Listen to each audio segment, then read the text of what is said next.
Broadcasting to you live from the Orion spiral arm of the Milky Way galaxy, the solar system, planet Earth, North America, the United States of America, somewhere outside of a World Cup event, and a UFC 250, and a potential NBA and NHL championship clinching game. My name is Brian Engelman. Today is Friday, June 12, 2026. Can you believe we are halfway through 2026? Can you dig it? Can you believe it? Can you fathom where we are? Please smash the thumbs up button, hit the like button, share this show with a friend, share it on X, tag some people, promote the show, invite people to this bar. My name is Brian, the bartender. We're going to talk about the things on the TVs behind me. Covering a story is not an endorsement nor a repudiation. Look, how many stories do you look at and it's like, well, okay, I kind of get that point of view. You know, that's actually a good perspective there. I hadn't thought about that. That's super messed up. Okay, well, yes, but no, no, but yes. That's partially inaccurate how it's being reported. Come on. We are so guessing right now.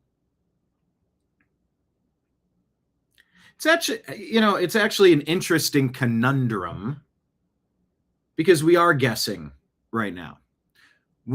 So way back in the day before the printing press, well, let's maybe go to that. Prior to printing press and maybe writing on paper, there's evolutions of this. But the oral tradition of stories, it's hard to catch up on what's happening through that because you play the telephone game and information can change. It can change easily, it can change quickly, it can change significantly, and it might never change back. But when you can write things down on paper, you can reference it again and read it verbatim, this exact wording. Okay. Printing press. Then you go to news. Well, I want to turn on the news to find out what's happening. But that's not what happens. In fact, that's why we started the New American Media 15 years ago.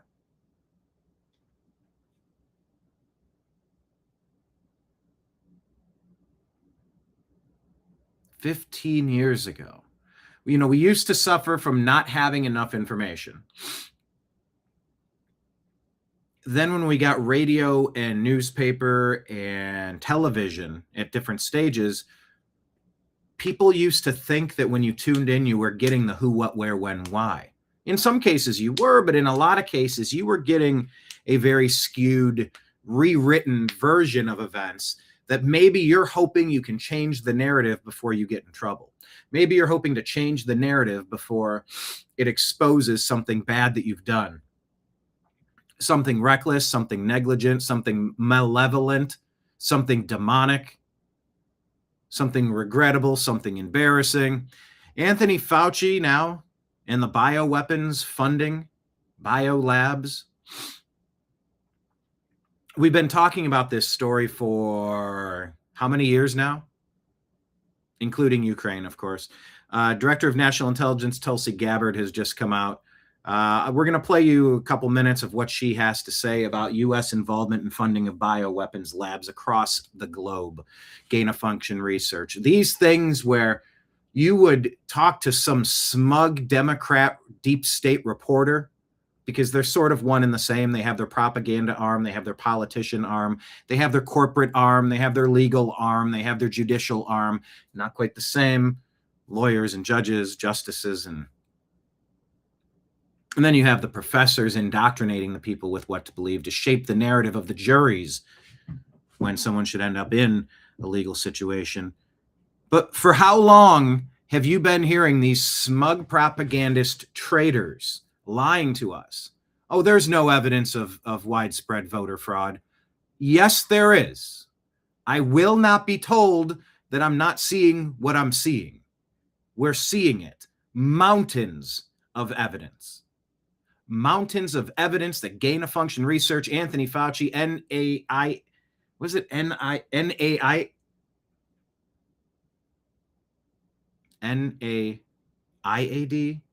Whatever the hell it is. Anything that Fauci touched, from AIDS to COVID-19, and the ensuing debacle of Democrats cooking up hysteria, intentional racial division, fueled by the propagandists to burn our country down for the greater portion of a year during an alleged pandemic, to then lock down access to voting in person, to enact a scheme where you can send out who knows how many ballots, in a lot of cases, instantly, automatically. Whether the person requested the ballot or not, it's going to get mailed somewhere to someone. And it may or may not get turned in. And once it's turned in, it may or may not get counted. Well, how many votes do you have to change? How many more extra fake phantom votes are needed in a system where Nithya ramen noodle, lady that says, and she was booed off the stage. She rolled her eyes at the people when she said, it makes no difference if there's a homeless person a foot away or 500 feet away from your kid at school.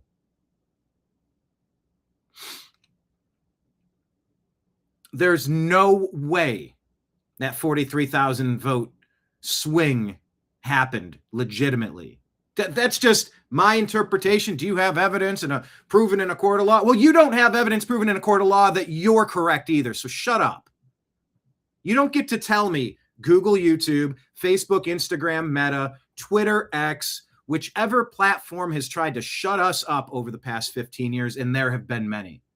Our John McAfee interview about Vault 7, that data release, that went I don't know, like 130,000 views in like 2 hours. And then they zapped our account. They zapped the channel. And we've never been the same. But no, I'm probably making that up.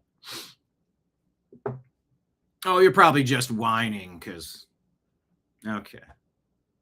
Oh, I will. Here, let me put this up on the screen. I screwed up my intro, by the way. That will happen on this show. I got sidetracked. But here, let me put this up on the screen.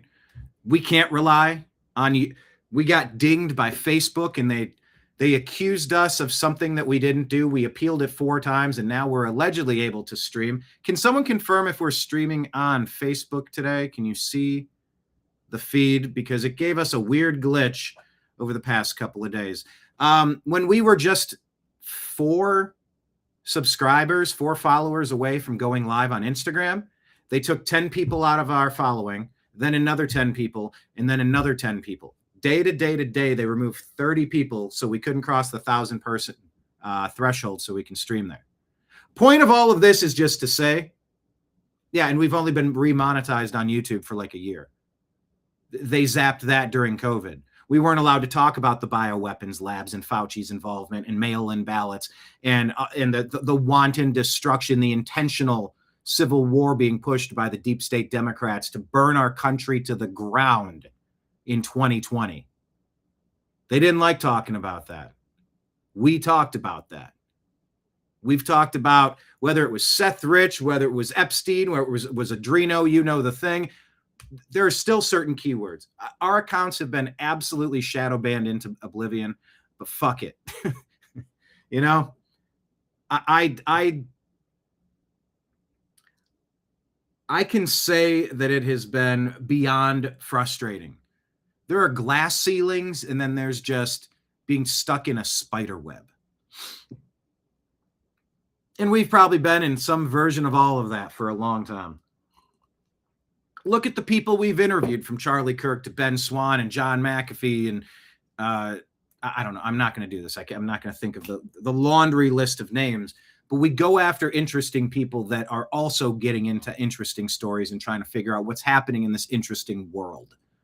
We realized at some point we suffered from lack of information. Then with radio, television, and newspaper, we suffered from misinformation and disinformation propaganda. Now in the modern age, we suffer from too much information and AI being a Photoshop so good, damn it, if it's almost impossible to figure out what you're looking at. Is this true? Is this accurate? And we're all just guessing. It's okay that everything we do is a hypothesis. We try to follow the 72-hour rule. You can't know all of the information and backstory within 72 hours. So let's not craft concrete ideas based on initial reports. That's just good strategy. I tell you, don't trust anything that we share. I know Glenn Beck used to always talk about that. He used to have a couple catchphrases, I think, but something like, don't ever trust what I tell you. Go do your own research. Please. And if we're getting something wrong, tell us in the comments. By the way, thank you for being here in the comments, everybody.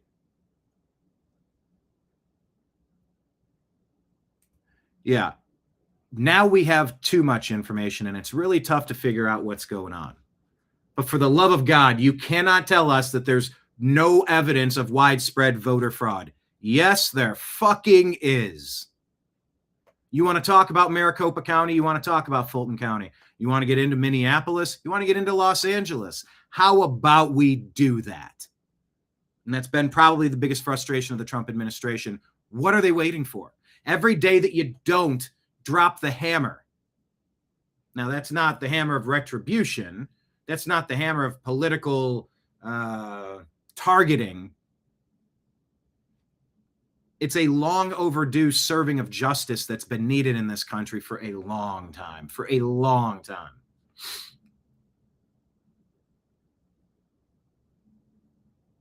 And in that process, we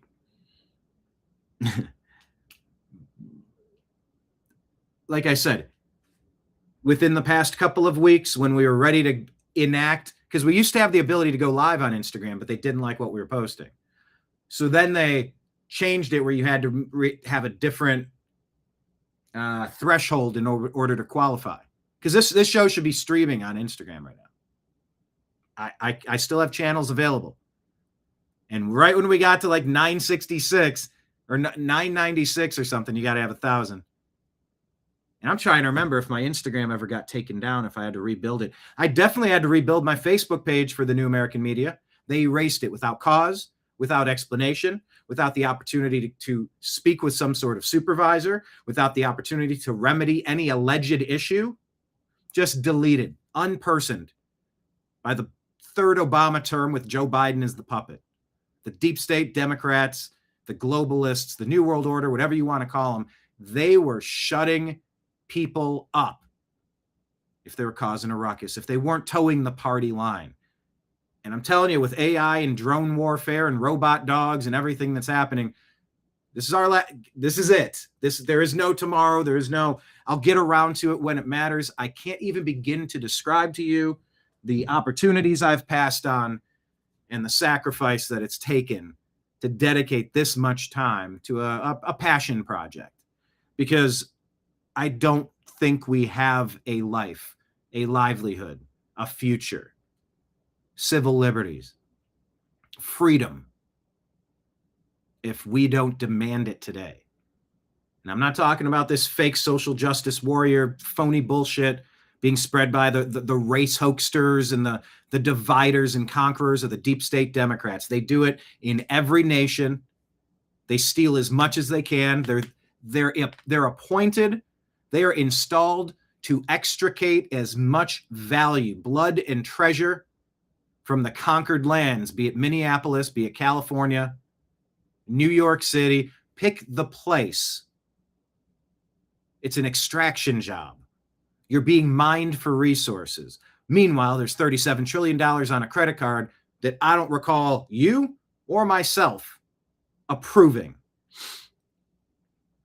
And if you've been responsible, those little pieces of paper that you've tried to hold on to for a rainy day, well, they inflate the shit out of those and it can't even purchase what like what was the phrase from the Weimar Republic? Like a shopping cart full of dollars couldn't even get you a shopping cart full of goods. Something like that. It couldn't get you a bag of groceries. It just becomes worthless. So yeah, I do this out of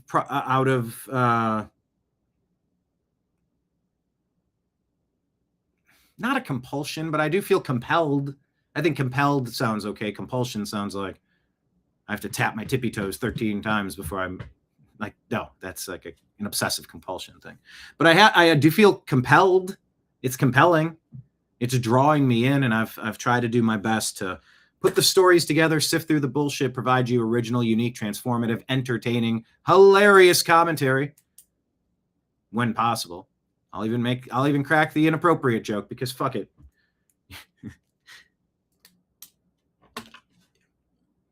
This stuff is so serious. You got to let the pressure out with a couple of laughs from time to time. And you do that in the comments, so thank you to everybody who's here at the bar, here at lunch. But scrolling at the bottom are the 3 ways you can support the New American Media and go, I don't have a lot to give, but I can do $5 a month. You can do it on Patreon at the New American Media. That's pinned on our X account. You can subscribe to us on YouTube. You can subscribe to us on Rumble. They take their fees, so $3.85 or 65 cents comes over. They keep their 25, whatever it is exactly. But it actually goes to the expense account. We can't rely on Instagram. We can't rely on Facebook. Facebook just hit us with, your account is in danger of being deleted is what happened. And I had to appeal it 5 times, and I guess they're still letting me stay on. We're still being censored. And they can't show you what you did that was allegedly so unforgivable that you're going to have your account removed. They will not show it to you. So it's bullshit. They won't let you communicate with the supervisor and go, hey, what's going on? How do we fix this? What happened? What triggered what? What are you saying? Was it something that was typed? Was it code embedded on a photograph? What are you doing? Or are you just fucking with me? And sadly, I just think they're fucking with me on Instagram, Facebook, Meta, that whole angle of the universe. And that's a big portion of the space to get our message out.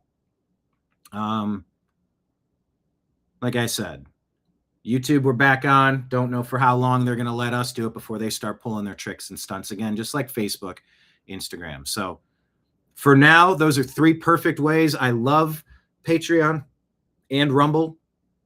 YouTube works just fine. All the Rumble rants and super chats and those tips, those individual tips, they help.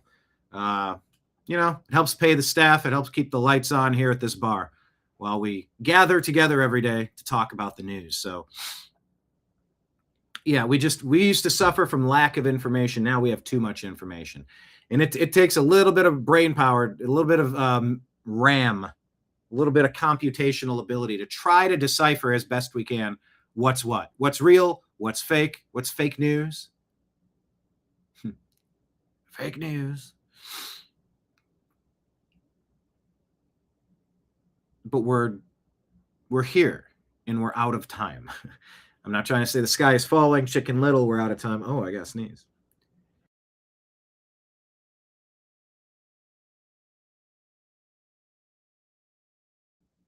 There we go. Ooh. The time is now. The time to figure out what's happening is now. And I appreciate you joining me for lunch each day. People want us to do an evening show. We got pretty good numbers across the platforms when we did. So stay tuned. Let's see if we can do something in the evening, maybe around 9-ish. We'll see how it goes. I'm open to it. Maybe it could just be more of a free-for-all instead of having a bunch of pre-prepared material. Because the show prep, it's hours and hours of time to prepare a show that's a couple hours long. So doing that twice on top of all the other things going on is really challenging. But stay tuned. We might do something in the evenings. But I digress. We're going to talk about the Fauci-funded Biolabs. Is the Iran war finally winding down? UFC 250, how exciting is it? We got the World Cup. We got UFC 250. Come on, it feels good to be an American again. I know we can get dragged down. We can get disappointed. We could be terrified. We could be scared. We could be angry, frustrated. We can still be all those things. But damn it, we're also America. And maybe this year can be better than last year. And maybe next year can be better than this year. I don't want to take the black pill. I'm not going to be black pilled over here. I'm not doing it. Not going to do it.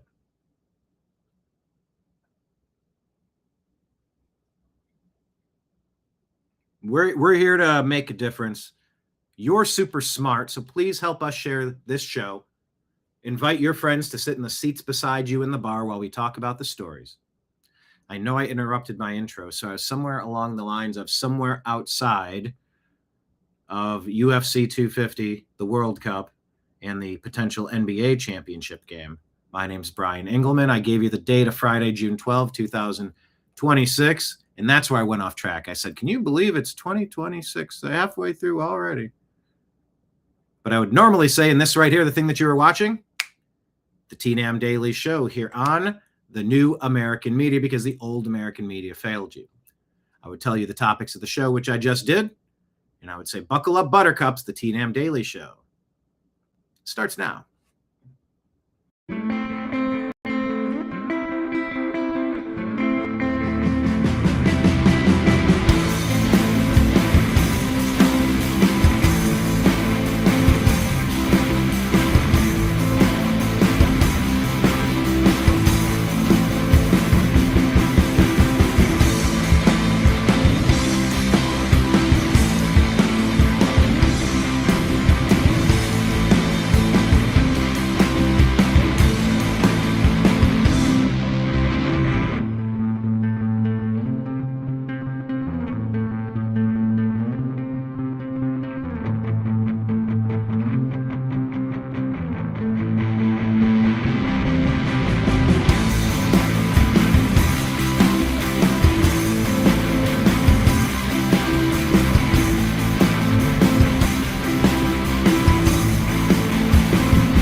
Your guide to the truth, thenewamericanmedia.com.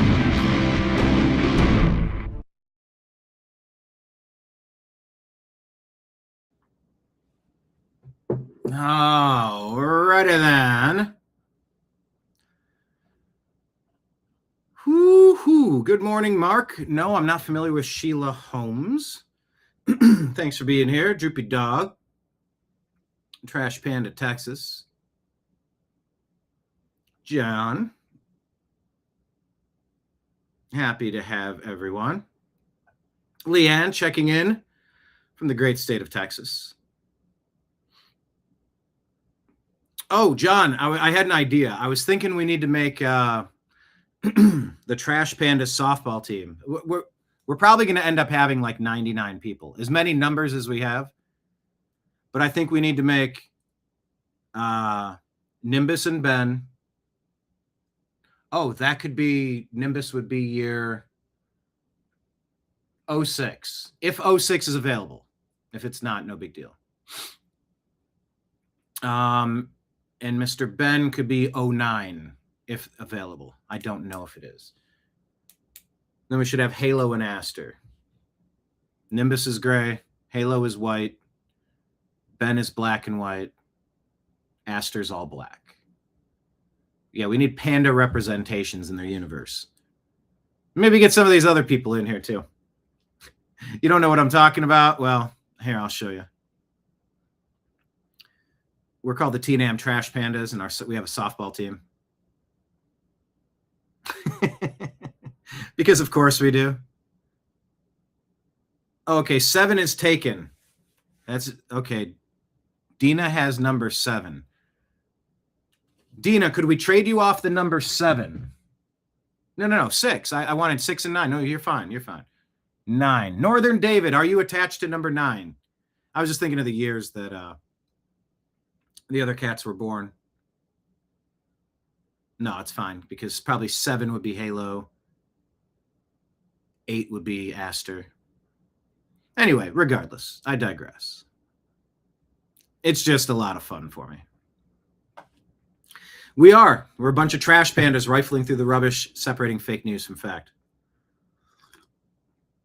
But yes, howdy everybody from Texas. And those of you watching the show know that we said goodbye to our show regular, Mr. Nimbus, my buddy of 20 years. May he rest in peace. As I pulled in the driveway, walked around the corner, I was walking into my home last evening, and there were there were there was a set of eyes looking at me that was walking around the side of the garage and stopped and looked at me in the dark, but I could make out that it was a cat. It was like a tabby. And I just stopped and I stood there. I didn't move. I just lightly talked. I'm like, hey, how's it going? My name's Brian. Nice to meet you. I'm a cat guy. And the cat did turn around and scuttle off. But I'm like, why would the universe? Because there is such a thing with cats, that there's a cat distribution system. They just deliver cats to you. It's a real thing, people. I cannot express to you how accurate this is. It is very accurate. But anyway, that happened last evening. Hello, David. Happy to have you here. It is Friday. Luckily enough. McCobston, how are you? Welcome in, everyone. Yep, there's a good story, Leanne. SpaceX IPO is going live today. We're going to talk about that. Elon potentially, or already did, become the world's first trillionaire. I think it's up $30, $35, $40, $25. Started off at 135, maybe it's 160. 162. I mean, it can change pretty quick. We'll see where it is as the day goes on. Buy low for the long haul. I mean, there's no limit to how far SpaceX can expand. If there are things out there and it's infinite, you just bounce to the next rock and you set up a camp. Then you bring things back and forth, and then they're intergalactic lily pads. Seems like a pretty doggone good investment to me. No, it's not a cheap stock, but I mean, what would you have paid for a share of Amazon or Apple or, well, $150, that's a bunch. Is it? How many times has it split? How many times has it doubled and doubled and doubled and doubled? I mean, who knows?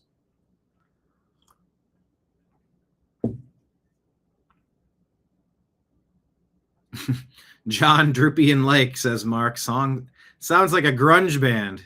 Yeah. Oh, there's another thing the TNAM meme team could come up with. But what if a bunch of the regulars were in a band? Who would play which position? Yes, it is a great Friday. We're doing the best we can with everything. Just, I swear to you, I mean, I was very ready to go at 11:59 and just wrapping up. It's just everywhere you look is a reminder. 2 decades with a buddy that depends on you for everything. At least with kids, they turn 4 years old or 5, 6, 7, 8, 9, 10. It's like they're on their own. Like you don't need to hover and make sure, like they're just sort of on their own. And yeah, cats are on their own to some degree, but you are always responsible for their entire universe. You are with a kid too, but it's different. They can start taking care of themselves. They can start contributing, picking up after themselves. I know not a lot of kids do, but if you raise your kids properly, they will. Involve them with cooking and doing the dishes and putting things away and wiping things down and turn a game out of staying organized. Cats are going to be cats. They do what they do. But yeah, the energy here, and it's just the things I can do that I haven't been doing. I can actually lay out some of my kitchen rugs again. That wasn't possible. For several years, Nimbus would see I bought him a couple of pee pads because his hips and his joints it was tough climbing up into the litter robot or climbing in and out of the litter box. And so it's like, all right, let's get you a device and put down a pad and you just walk right onto it and use it. But unfortunately, that became anything with texture on the floor. So I had to remove those things for years. I said, where is that? Is that in the laundry? Where are the mats? And yeah, just doing laundry. It's like, all right, Nimbus was on this blanket on this portion of the couch. I'm washing it. We're going to wash it. And then, it's like washing away that memory of Nimbus being there, the scent of him being there, the litter or the catnip. Just the absence of his energy has been so palpable over the past 3 days. So, yeah, definitely missed, and definitely just changing how each day has gone since then. It's been interesting, that's for sure. And then the cat distribution system puts me face to face with a tabby cat walking around my garage like he owns the place. I'm like, what is this? David says Sheila Holmes has a lot of info. Yeah, I'm not familiar with her, but yeah, shoot me something or etc. Thank you, Leanne, for reminding everybody to hit the thumbs up and to share the show. Definitely appreciate that. Yeah, what methodology do you use to purchase stock? Do you just have an app on your phone? How do you purchase stock if you do? That's a great question of the day. Yes or no? Do you invest in the stock market, either mutual funds or individual stocks? And what program do you use to do that? Yeah, that's what I thought about crypto. Just own a few, and if it skyrockets, cool. I'm not rehashing my Bitcoin and my Ethereum story. Some wins, some not so wins, and some wrong place, wrong time, wrong platform. They cashed me out before it went up, and then I didn't rebuy in that time. And yeah. So yeah, David saying 15 years is a fair amount of time. It's a lot of time. Ron Paul says Trump says he loves inflation, but Americans not too happy. Yeah. What you need to know about that clip, who did this? I think Crowder. Maybe it was yesterday. He said it's not good messaging. Trump says, I love inflation. Say, well, the inflation numbers came out. He goes, I love it. It's great. See, Trump loves inflation.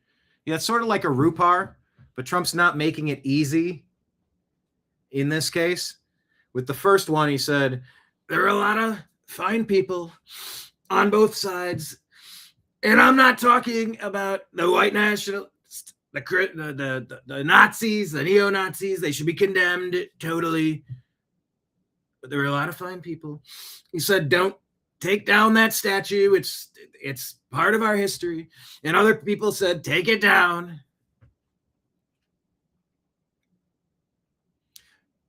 Trump said, I love it. I love it. How do you feel about the inflation numbers that are inflation's up? He's like, I love it.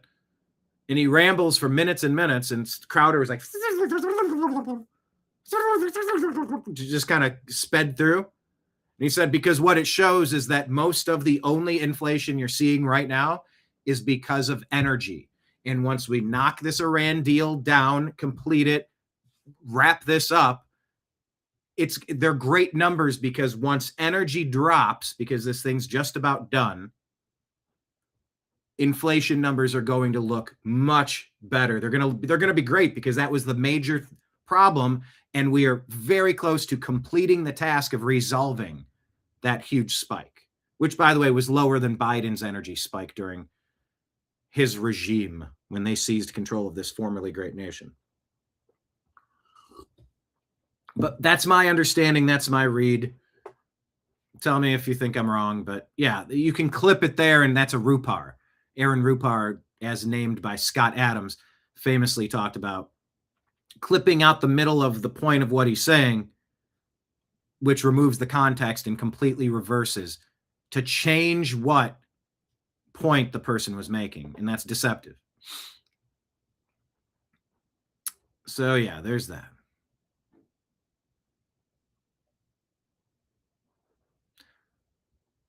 Hang on, what's happening? Oh, jeez. Hold on, we got an emergency. We got wax on the laptop. Man, I had coffee on a laptop. Now I keep my laptop elevated, and I keep my drinks away. That was a regrettable day. That was a day I was really glad that I paid the couple $100 each year for the plan to replace it, because the whole thing, ugh. Yeah, what's worse, coffee or wax? I mean, coffee was undefeated that day. Anyway.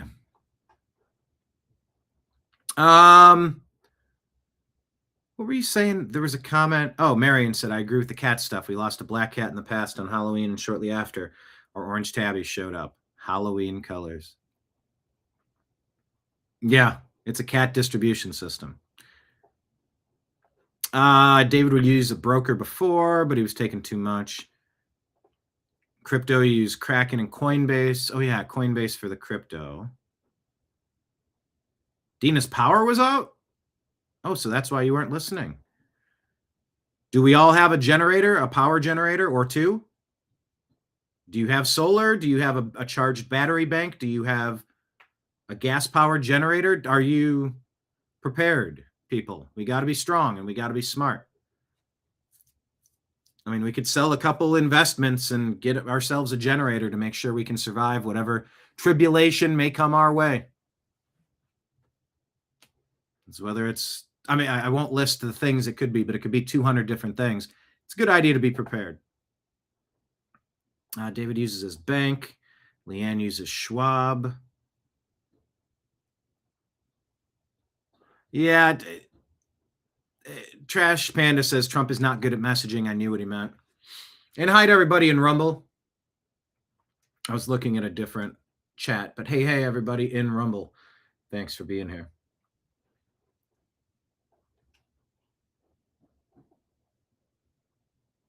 Okay. Marion's got a power generator. That's good, as you should. All right, let's get into the news and talk about what's happening. Once again, we have some stories that we're still trying to unpack all these days later.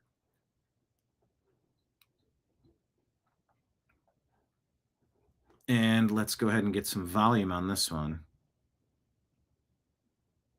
It's so interesting. You have a guy from Sudan who doesn't belong in Ireland.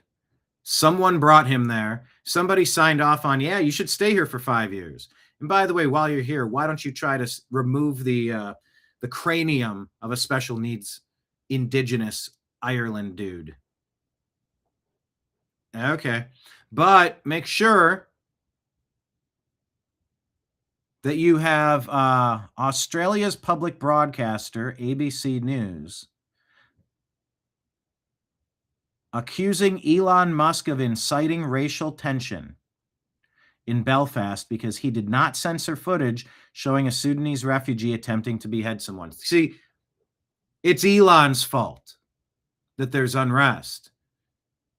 Not because you brought somebody in to your home who all the people in the home did not want that, did not vote for that, actually vehemently oppose that. Because there's just like you wouldn't let anybody inside your body, ladies, well, and some guys, without thoroughly vetting this person to some degree. I mean, you know, it could be a couple hours, it could be a couple days, it could be a couple dates, it could be a couple months, it could be until you're married, whatever it is. You vet the people that you let inside. How vetted was this person? I don't know. Not vetted enough to catch this. I've lived a lot of years and I've never grounded and pounded somebody, mounted them on the chest, and used an implement to do what was done. And by the way, if that were to happen, who's the bad person? The person committing that crime, trying to take the life and absolutely brutalize and ruin the rest of whatever life is left? Or the person who exposes the story and says, this policy is not okay. Look at what's happening because of this policy. Well, the people pushing the policy, they don't want this information out there because they don't want the public to turn on the policy. Guess what? We were never on board with this policy. Just like any college, you have to vet the people. What do you bring to the table? What were your talent stacks in high school? Are you worthy? Seinfeld, are you sponge worthy? But yeah, I guess the problem is Elon Musk for allowing us to learn the story. This is not a case of not enough information, which is what this bitch is pushing for. No, we shouldn't share that story. Henry Nowak or the Sudan guy. No. People are going to get mad if they know what's happening, how we're brutalizing them. Oh, people are going to get mad? That would... So there's not enough information if this lady had her way. There's the appropriate amount of information. Here's what happened. And then what would be too much information? She says it's too much information to show the right amount of information. Changes. Oh, here's another one. A violent knife attack by a Sudanese asylum seeker in Belfast on... That's a tough phrase. Sudanese asylum seeker.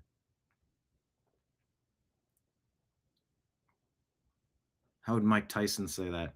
He's a Sudanese asylum seeker.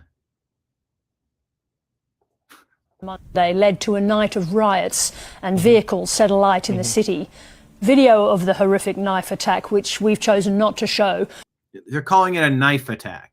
You could call it a terrorist attack, an illegal alien invasion attack, an attack on the indigenous people of Ireland attack. It's not a knife attack. The knife didn't do shit. The person holding it did. We played you Jasmine Crockett's Carmelo Anthony. Like the thing he had was like, it was little. It was just a couple of inches long. It was hardly. It was like a multi-tool. You mean like with the little scissors? Like, and he just stabbed him once in the heart. Like, I mean, what? Who cares? I mean, like, how could you not totally forgive that? Who hasn't taken a small couple-inch knife and jam it into somebody's heart to take their life? I mean, 50. He put in there in jail for 35 years, potential for parole, and it's 17 years. Carmelo Anthony, all he did was kill a man unnecessarily after provoking a fight and an argument by stabbing him with a really small knife right in the heart. It's probably an accident or something. Who hasn't done that there? But by the grace of God go I. And that jury had to be racist because there weren't, well, demographics that would match the assailant, because as all the juries know, as all the prosecutors and defense attorneys know, black jurors are more willing, O.J. Simpson style, to give their guy or girl a free pass for some sort of paying it forward, some sort of reparations, some sort of, well, people used to be done dirty back in the day, so I'm never going to do anything to hold any of mine accountable for their actions, as abhorrent as they may be. And that is messed up. That's not a community. That's insanity. I have never once to look at a monster. Adam Carolla said, the only real white privilege that exists, the only area you will find legitimate white privilege, is insofar as I've never felt the need to defend a monster of a white person. You're not compelled to do it. Bad people are going to come in every size, every shape. I don't need to defend white people, and black people don't need to defend the bad black people. White people should not be defending bad white people. Latino people should not be defending bad Latino people. It is a very small percentage of people that cause almost all the problems in our society. You take them off the streets. You take them out of the mix. And you protect your community. Or frankly, you shouldn't be trusted with the keys to the kingdom with something so important as to look at objective evidence and weigh it beyond a shadow of a doubt, a reasonable doubt. We do the best we can. Not everything leads to a direct. We do the best we can on the information we have, and we have to make our judgments.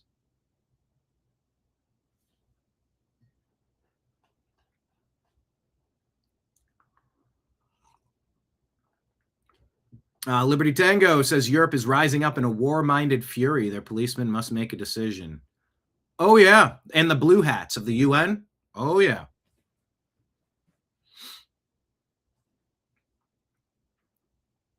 Absolutely. Mike Tyson, TNAM. Mike Tyson, TNAM. Oh, like Mike Tyson on the softball team? Lori can't clap. Mike Tyson. We really might need to make sure that the softball team is represented, at least by most of the characters that I perform and do a voice of. You got to make sure that Bobby Kennedy's, that's a question of the day. What position do you think Bobby Kennedy would play with his rocket physique? Rocket physique. I was going to say rocket arm or rockin' physique. It came out as rocket physique. And can I play softball while flexing and wearing blue jeans, maybe topless?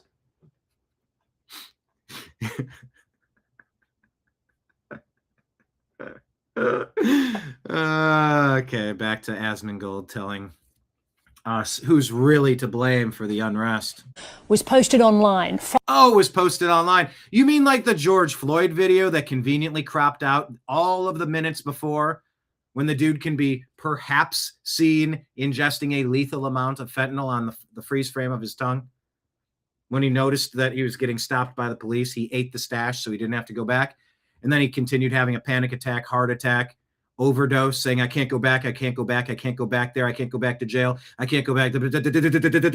He was hyperventilating, having a heart attack, having an overdose.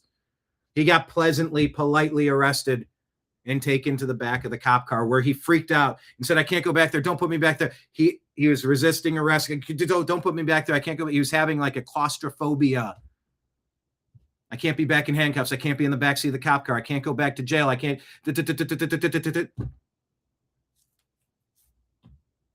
Placed in the back of the cop car, door closed. Dude wiggled out onto the ground and kept trying to escape, trying to get out of that situation. Having some sort of panic attack, heart attack, overdose, something. You never saw that. Nobody showed you that. You sort of had to go out to seek that out. What they did show you, oh, there's a white dude. Oh, there's a black dude. Looks like the knee's on his neck. You better stab him 22 times in federal prison in Arizona, Derek Chauvin. Many people are calling for a retrial, a mistrial, for a commutation, a state commutation. By the way, that maneuver, my understanding is that is exactly what the Minnesota Police Department, Minneapolis Police Department, whichever department it was, that's what they trained you to do when someone was resisting arrest, having an incident, would not, this, that, and the order. And one of the main points that Tim Pool brought up yesterday, I was listening to, not so much the fentanyl, not so much what the coroner report says, but how he was trained that the next step, he was placed in the back of the cop car. Had they just shut the other door 2 seconds earlier, 5 seconds earlier, or prior to putting him in, what, you would have never known this dude's name. It's not like Chauvin came out looking to take out an unarmed black man today. But that's what the Democrat politicians pushed nonstop for 6 years. And they left out the important context. So yeah, lady from, where are you at? The BBC? You're from Australia's public broadcaster, ABC News. Lady, we need the context of what's happening. Boy, oh boy, would it sure be helpful to know what created the situation where Daniel Penny had to subdue someone who was dealing with a deranged, violent lunatic threatening to take the lives of people on a subway train. Yeah, he's allowed to restrain him. Or before you smear Kyle Rittenhouse, you actually connect the dots and watch the entire videos, the different angles, lay out the timelines and go, oh, he got chased and then he defended himself and then he ran and then he was attacked and then the guy, but he didn't shoot him when he could have, but he was using really great trigger discipline, but only when he raised his gun is when he shot and blew his arm up. You look at the evidence, you have to see what's happening so you don't poison the minds of the people out there. And the Democrat deep state dividers, the Obamas, the Bidens, the Democrats, legacy media, the teachers, the social justice dividers, they didn't show you all of that other stuff. It's hard to watch that where George Floyd is getting arrested for stealing from that convenience store. No, he was just passing fake dollars. stealing from the convenience store, sitting outside the convenience store he just robbed, because you robbed him. A guy with a history of robbing people, dressing up like a utilities guy, electric or internet or something, or phone. Barged in, held a gun to a pregnant woman's belly, I believe, while they robbed her. May or may not have pistol whipped people. Where's that context? Where is all this context? And when you see that he had pre-existing conditions involving his heart, when you see that he had a lethal amount of fentanyl in his system, when you see how he was trained to handle a situation like that, either use a taser as an escalation of force or a less lethal, put your knee on the triangle somewhere between the shoulder, the neck, the upper back area, and you hold. You stay there. And it wasn't pushing down on the car to break his neck. It wasn't pushing down to... But all that context is missing. So lady in Australia, no. We're not going to allow you to get mad at Elon for allowing people to see the atrocities that happen when you bring in people who don't know their neighbors, don't love their countrymen, don't share the same values, may or may not have a criminal history that we can or cannot confirm, taking our jobs and brutalizing special needs people in our city. No. You're not going to hide that in a case of not enough information. We're going to specifically edit and hide all that George Floyd information. We're just going to show you the part that looks the worst. Aaron Rupar, as Scott Adams called it, to Rupar something is to take out the context. That was the Fine People hoax, the most divisive, racist, political hoax in American history, bar none. Unforgivable brain damage caused by the deep state Democrats to convince people to hate Whitey, to convince people to hate MAGA, to convince people to hate men, to convince people to hate Republicans, to convince people to hate libertarians. It's all part of a greater demonization campaign. Well, wait a minute. Trump's divisive. He doesn't like black or brown people. What are you talking about? He's a racist because immigration. Huh? That's not a thing. No. Best and brightest. No, it says poor huddled masses yearning to... That was a gift from France. Send your poor huddled masses of illegal alien invaders to France. We accepted a statute. That doesn't mean that we forfeit our right to have a rational, sane immigration policy. For the love of God. Far-right agitators then share... Oh, far-right agitators. It's not illegal alien invaders agitating and sawing off the head of a special needs indigenous Belfastian. The material, using it to stoke racial tensions. Oh, it's not the racial tensions of the fact that a black dude is sawing off the head of a white Irish dude. No, the racial tensions are pointing out the criminality and the attempted murder that stoke racial... What in the world is she talking about? And push for violent retribution. Who's pushing for violent retribution? And what is the appropriate response to a civil war that's been thrust upon us, thrown upon our shores without our consent? Don't know what accent I'm doing. My British is like my Australian, huh? And it's all kind of jobbled together, huh? The UK regulator has powers directing tech companies to remove violent posts and control racially charged responses. Racially charged responses? Are you saying that the victim's race prohibits them from telling the truth about what happened? Fuck you, lady.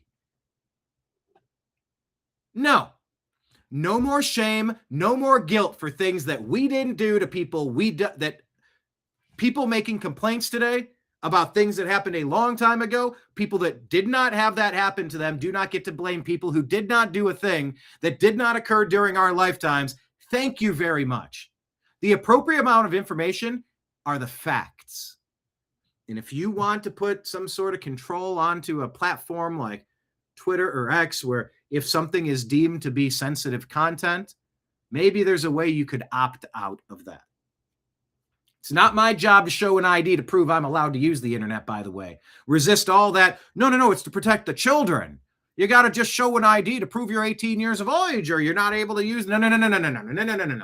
We can opt out our underage children from these services. I'm open to hearing a conversation about that. Absolutely.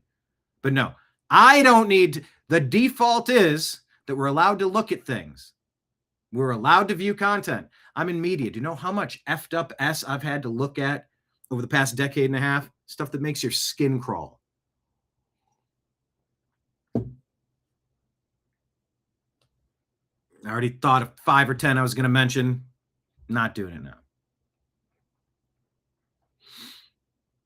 Yeah, Dina says that's why the U.S. is being attacked. Asymmetrical warfare by whatever means per globalists. They want it all.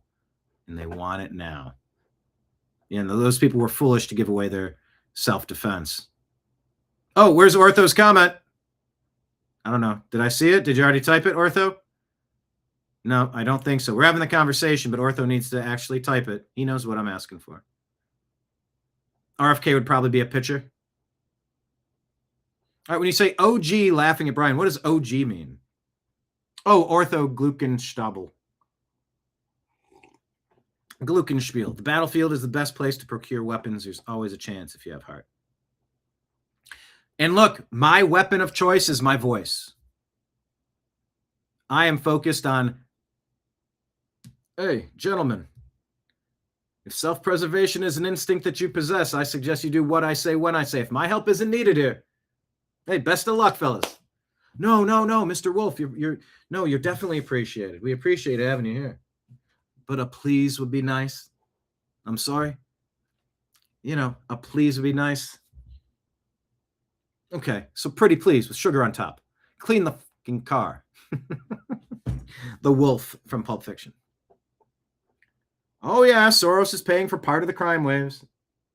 There's Ortho's comment. We got to get this on some merch. TNAM meme team, we're thinking about it. Never leave your cave without your club.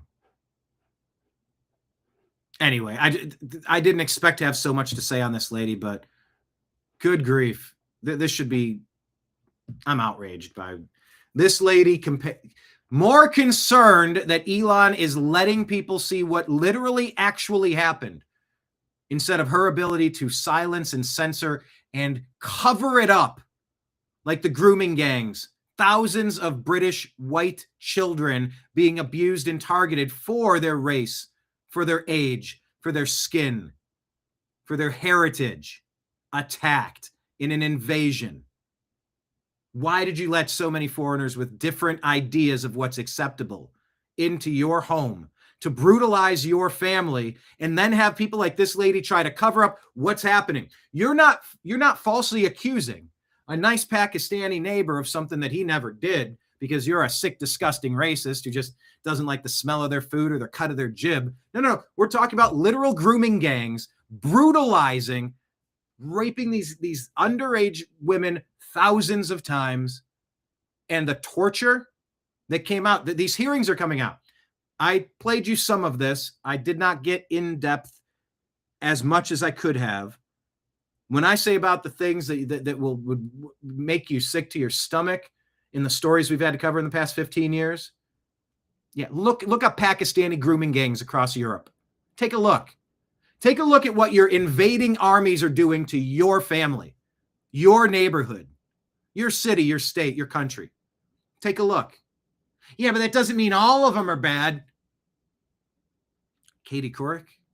Well, it was just 14% of the people who snuck into Disneyland. 14% were the ones graping people and taking their lives. It was just 14% of 40 million. And by the way, the 14% is still an inaccurate number. And as Matt Van Swol points out all the time in North Carolina, time after time after time after time after time, Guatemalans, Hondurans, Ecuadorians, Peruvians, Central Americans, South Americans, Middle Easterners, Africans, all being labeled as Caucasian white in their booking system so that they can skew the numbers and change the narratives to bludgeon you over the head like a frying pan with. This shit has been toxic, poisonous, pervasive for decades. And they finally jumped the shark like Fonzie. Did a little too much, pal. You got a little too on the nose there. We're kind of done listening to you now. That's the phrase that, that's the phase that we are in at this point.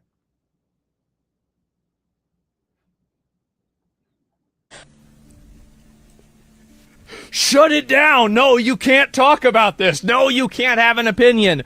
No, you can't do that. But Elon Musk chose instead to double down on inciting rhetoric on his platform. Triple down on calling out that non-family have entered the family to hurt our family. We look after our family. You think there's something wrong with that? Then I'd say there's something wrong with you. I reject that bullshit narrative completely. I reject it wholeheartedly. You are not allowed to use it upon me. Like casting a spell of protection, a prayer that any malevolent force or any ill will aimed at me or attached to me is immediately released and sent back to the direction that it was coming from. A repel spell.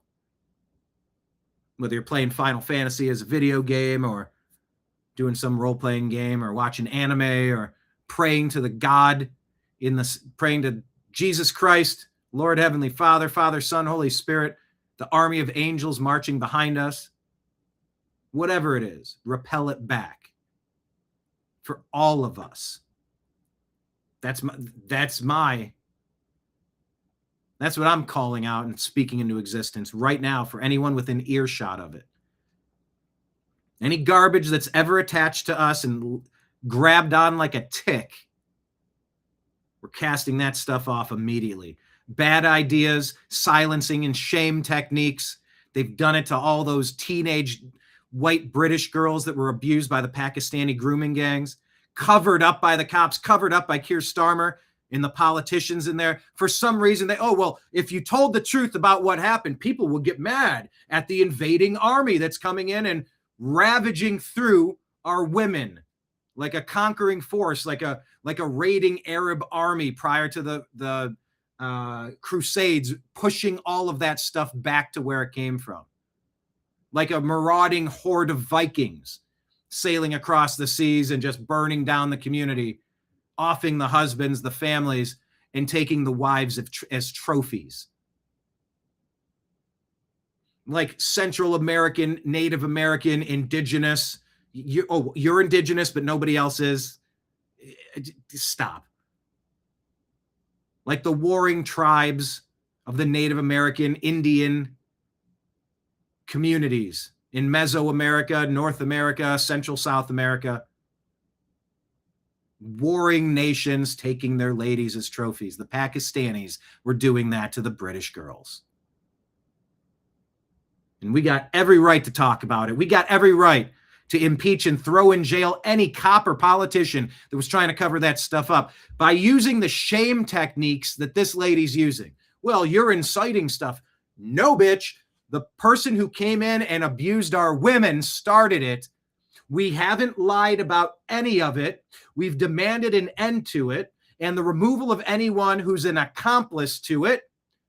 And as far as we can try you in a criminal court of law, you should be guilty of a crime and thrown in prison for the rest of your life if you don't face a capital punishment charge for the abuse that you allowed to happen in your family. Any families out there familiar with family abuse? Anyone familiar? Maybe that's your personal family. Maybe that's family of friends or extended family. You know of a brother, sister, uncle, parent, someone, friend of a friend that would abuse the family violently while drinking or sexually while perverted. Yeah. You treat a fox in the hen house appropriately. You put them down legally for life in a cage with no possibility of parole, or a capital punishment charge to say, this is what we do if you're going to come in here and abuse our family. Be you from Pakistan, be you from the United States on vacation. You saw that video, I believe that was an American guy that allegedly threw the rock, that allegedly almost hit the seal. And maybe he thought it was a shark, and maybe that's just an excuse, this, that, or the other. I don't know.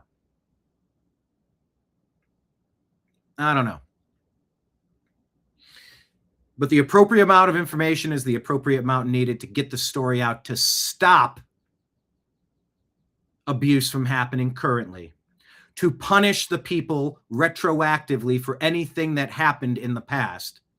You get them, to protect your family, and to send a crystal clear message to anybody else in the future. Don't you dare come in my house and cause a problem. You don't get to blame Elon for exposing what your criminal cartel syndicate has allowed, the rampant abuse of turning your nation over to invading armies of brutalizers. Thank you very much. I love how this is what I find is so funny. This is the focus. It's not the migrant communities that are doing this stuff. It's not the fact that somebody almost got their head cut off. It's not the fact that you're spending millions of dollars keeping these people alive.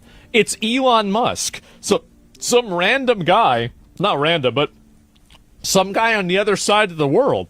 Like, really, like, it's amazing that a Sudanese man can go out and try to decapitate a random person in Ireland, and who are they all talking about is Elon Musk. We're making changes. Oh, here's another one. A violent knife attack by a Sudanese. All right. Anyway, as you could tell, this is really bothering. We're making changes. All right, let's keep it moving. Fabian says this year America turns 250. That's 2.5 centuries since a handful of farmers and shopkeepers told the most powerful empire on earth, no more. Now I got to change the screen here. It's always tricky I try to do the comments, but then the comments screws up the screen. Fabian says this year America turns 250. That's 2.5 centuries since a handful of farmers and shopkeepers told the most powerful empire on earth, no more. Pound sand. They had no business winning. They won anyway. Every flag on a porch this summer is a thank you note to people who bet everything so you could be born free. We argue, we always have. That's the deal. But 250 years in, the experiment is still standing. Fly the flag proud. You're part of the story now. I'll put an amen button here. You know, Instagram is so messed up, our Instagram feed. I don't even know who gets to see our posts anymore in our comments. But every day we're leaving breadcrumbs trying to bring people in. Thank you to everybody who is here. I think I saw Rob jump in. Howdy. Look a Cook on Rumble. What's up? Thank you, everyone, for being here. But yeah, fly your flag and fly it proud. No shame, no guilt. We ain't doing it. Now, this is quite interesting. You know, when Henry Nowak said, I can't breathe, you know, the George Floyd refrain.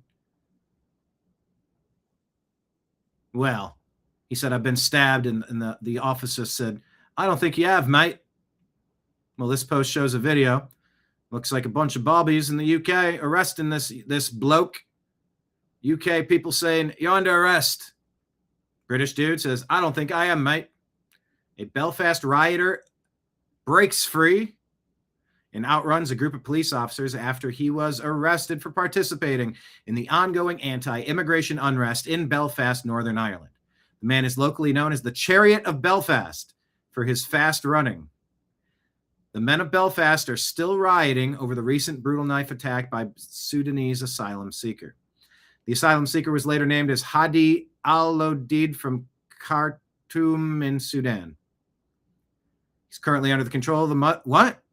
Oh, Khartoum. That area is currently under the control of the Muslim Brotherhood-backed Sudanese Armed Forces, the SAF.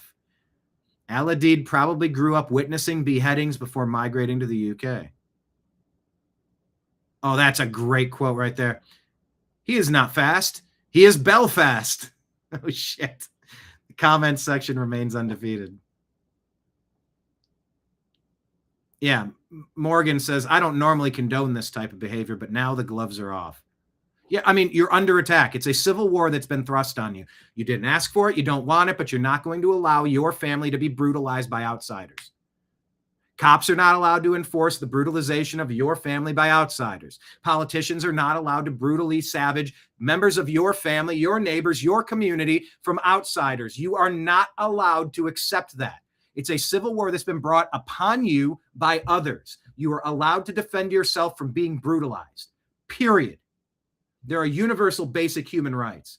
And the people that are trying to oppose that, be they in Iran since 1979 when they screwed everything up over there, be it in the United Kingdom that says you're not allowed to carry a tool so that you can try to preserve your life if you're ever in a life or death situation from a demon attacking you, that you're not allowed to have a wireless hole puncher for some reason.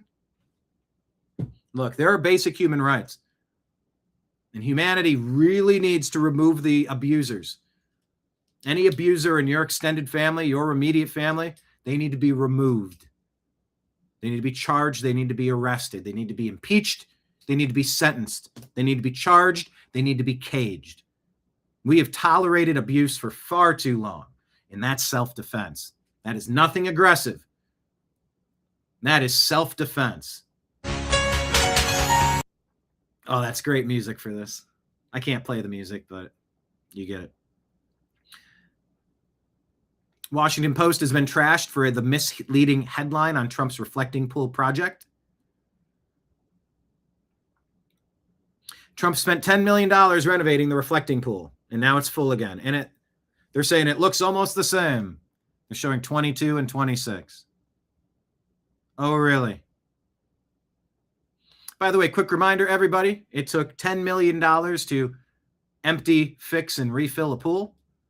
Doesn't take nearly that much to keep the New American Media up and running, but it does take more than zero. So if you appreciate what we're doing here, invite your friends, hit the thumbs up button, share the show on social media, engage with the content, and please consider becoming a monthly subscriber on Patreon, Rumble, and YouTube. As low as like $5 donation each month, you set it up like $60 a year. Every 31 days, it just bills your credit card $5 or $10 or something. It all matters. Please consider doing that. Or if you just want to do a one-off tip, Rumble Rant tips and Super Chat tips, they pile up and we can cash them out. And then we just take them from your hand to our account, to our electric bill, to our mortgage. And it just keeps the cycle going. But we can't do it without your support, just like President Trump can't clean up the mess over there without $10 million. We can't stay in our lane doing what we're trying to do without your support, because we cannot rely on any one platform alone. We rely on the people that like us. So please consider becoming a supporter in all the places at the bottom of the screen as well, including Venmo, Cash App, and PayPal. Thank you so much. But let's take a look. Look at the difference. Look at left to right. Question of the day. Have you been to Washington, D.C.? And when you were there, was the reflecting pool gross or was it nice? I was there several times, and it was gross. I was there on January 6th. For the new viewers, the new regulars here at the bar, scroll back a couple of years. Check out our documentary, J6, the unreleased interviews. What is it called? J6, the declassified, the unreleased J6 interviews, I think, because our account was suspended. Facebook took down our company page, deleted our private groups, took away my personal profile, kept throwing restrictions on our Instagram feed. Twitter threw shadow bans on our account that we're still trying to figure out over there, that we still have legacy restrictions on our X account. Demonetized for half a decade for no good cause, except we were covering stories that the deep state liars and traitors didn't like having exposed. But yeah, we were there on J6. We did a documentary and we filmed some of the most compelling footage.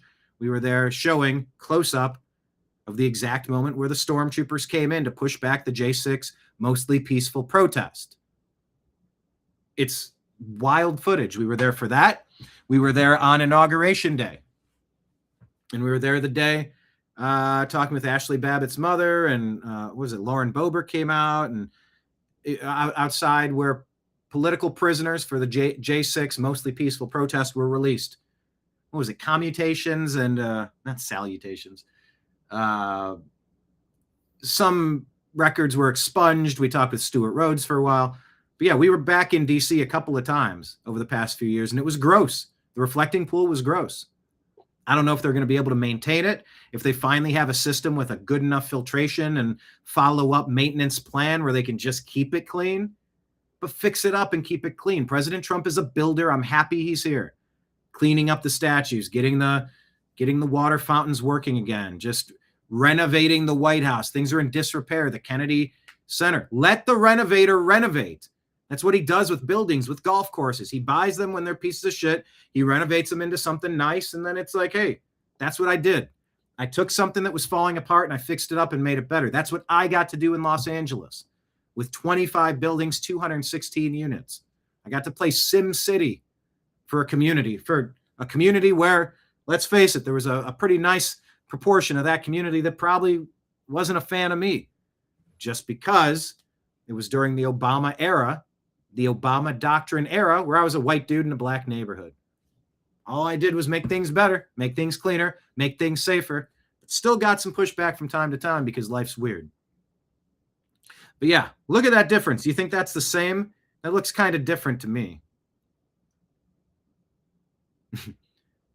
Yeah, here's the unbiased headline. The reflecting pool on the National Mall has been refilled following President Trump's renovations. Pictured below are the before and after photographs. Jose Espresso says, yeah, it was as green as the grass. Look at this. Actually, the most recent satellite imagery from Google Earth shows that it was toxic algae green before the upgrade. It was green.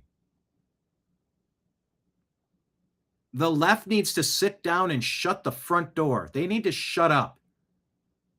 I want things fixed. I want the border fixed. I want our fiscal policies fixed. I want things cleaned and renovated. I don't want a single dollar being stolen and sent out of the country. I don't want illegal alien invaders taking away from our homeless veterans, from our special needs people, from our education, from our systems, with our ideals, values, American ideals and values. Doesn't matter what you look like. It matters how you act. But look at that. It was green and green. Look at that. March of 26, gross and green. June of 26, boom and blue. Months of work condensed into seconds. Take a look at this. Oh yeah, here's one. Obama spent $34 million and left it looking like that. Obama, yeah, he money laundered $34 million.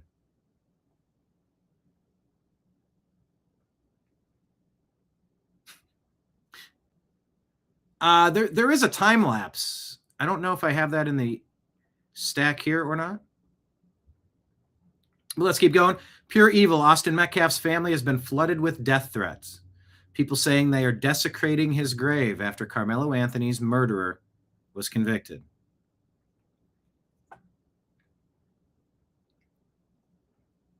Could you imagine? Oh, yeah, you could. Of course, attack the victim's family. No, that would never happen. What about Erica Kirk? Oh, wait, she's a Jewish asset, right? Bibi planted her in his life so that he could be assassinated because he didn't want to go to war with Iran or something, so she deserves to be made fun of or something. I try to keep up with what the internet wants me to believe about Erica Kirk. And yeah, she can come off a little, you know, how she comes off. The Drewski skits.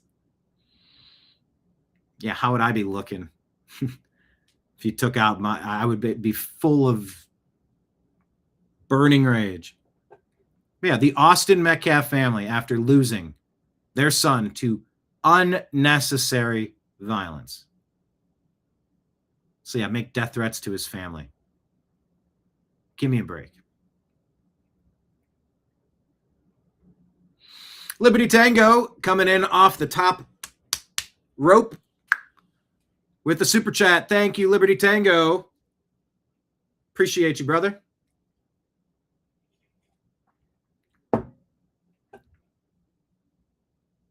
Yeah, those are like You ever see the carousels outside of a Kmart? Let's go back 40 years. And you pop a quarter in, or a nickel, probably, or a dime or something, and you ride the carousel around. Super chats, man. It keeps the ride moving. Thank you so much. Appreciate you. But anyway, that's happening with Austin Metcalf's family. New York Post reporting that a group who works to locate missing people in Mexico says that they searched for Nancy Guthrie after receiving an anonymous tip that she was buried around the border in an unmarked grave. Ramona Guadalupe Ayala Ortiz, head of Buscando Corazones Nogales. Buscando is I'm looking, Corazon is heart. I'm looking for the heart of Nogales.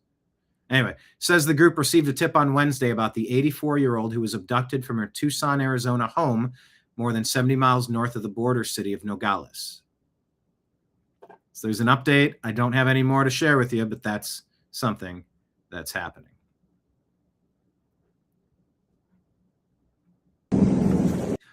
Okay. How about let's show you this one from the No. How about from the hell no category? Because hell no. Take a look at this. GoPro footage. Now, oh, by the way, this is being shared on Fox Weather. Is this Clear Thinker News? I don't know what it is, but I'll grab it. Shared on Fox Weather, so I'm going to suspend my suspicion that this is AI, although it could be. GoPro footage from a fisherman off the coast of Cape Point, North Carolina, going viral. Well,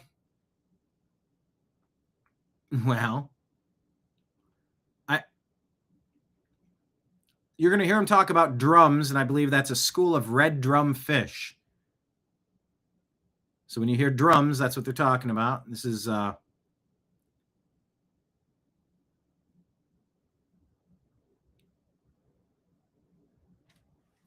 is now a feeding frenzy warning, allegedly, according to Clear Thinker News, for local coastal activities as the massive bait balls move along the outer banks.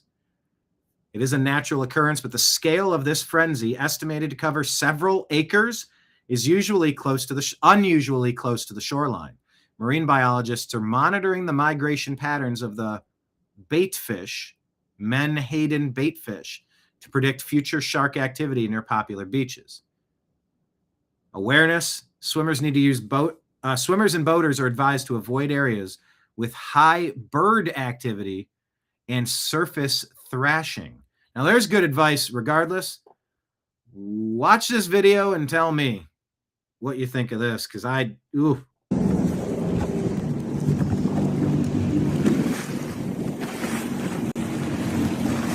Sea-Doo Fish Pro Trophy here in this massive bait ball amongst just a feeding frenzy of sharks. Oh my gosh. Oh my gosh. Wait, are those sharks? Whoa! Whoa! Look at them all. Wait, are those drums? Those are drums. Oh my gosh, there's drum and sharks. Whoa! What is going on? Whoa! Get me out of here. Get me out of here. Oh my gosh. It's drum and sharks. Whoa, this is crazy. This is crazy. Look at the drum. Look at the drum. Look at the sharks. This is insane. An absolute feeding frenzy. Oh my gosh. Oh, one just ran into the Sea-Doo. All right, I'm going to catch one of these drum. Oh my word. Look at them.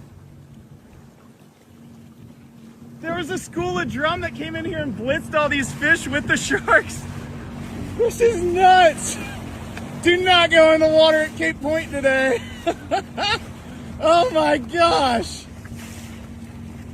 The puppies, or the yearling and big drum have mixed in with the sharks. I've never seen that. The comment, "Get me out of here," then proceeds to drive into the middle of it. Oh my word. Oh, they're behind me. Those are all drum. All right, let's get one. Survival skills of a peanut.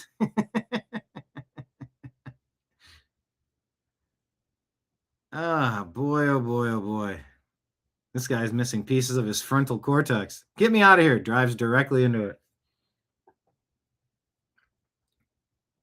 Oh, this is the poster. The irony that everyone in the comments seems to know more than of the situation I was in. Okay, I guess this is the guy commenting. The sharks emerged from beneath in a full 360 around me. There was nowhere to turn and not be in them, so I went the fastest way out of them. I was facing southwest when it happened. They surfaced heading west to east as they fed, so I found a hole in the pack and navigated through quickly to the west so as not to be in the middle of it long. Trying to turn around would have resulted in being stuck in them longer. Okay.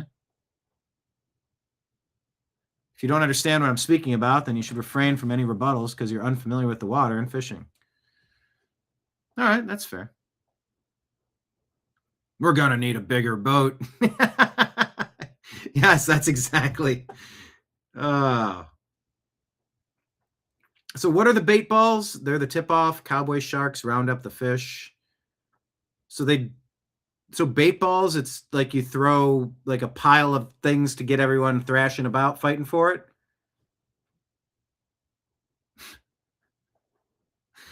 No, it's a school of sharks, not a school of sharts. What's up, Kenneth? Fishing from shore. Yeah, or not fishing at all. Thank you, no thank you. Good grief. I almost drowned on a jet ski. That's a story for another day. Lake Erie. Small craft advisory. Here's a British sketch comedy going viral as news because Starmer's Britain now mirrors its own satire. Well, how are you going to get the word out? Here, let's try to figure out the best way to. I'll play it this way. French satire account Le Crapaude stages a sketch depicting, well, here, let's just play it for you. Blind Spot News. I don't know what this is. Should I follow it? Yeah, okay. Are you all right, sir? Yes, it's not my blood. It's the blood of a racist who insulted me. Phew. I was scared. I thought something bad had happened. Have a good day, sir. Henry Nowak.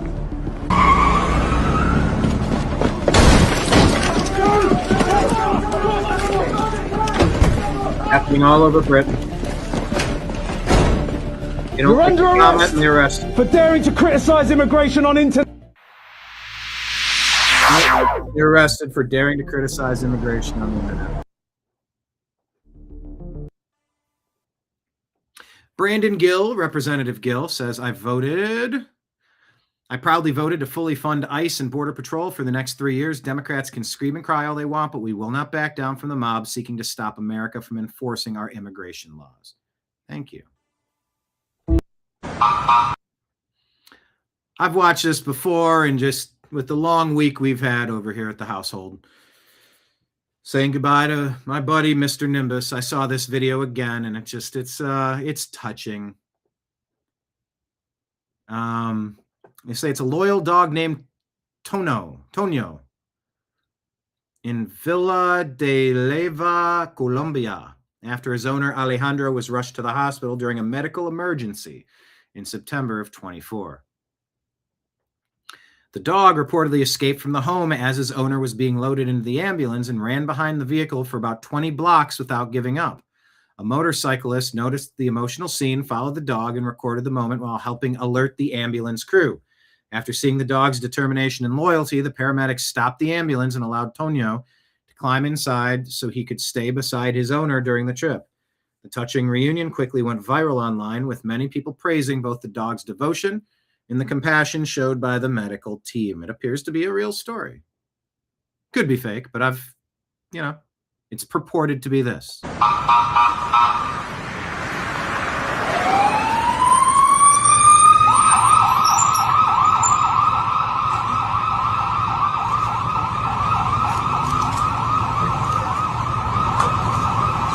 That goes right in.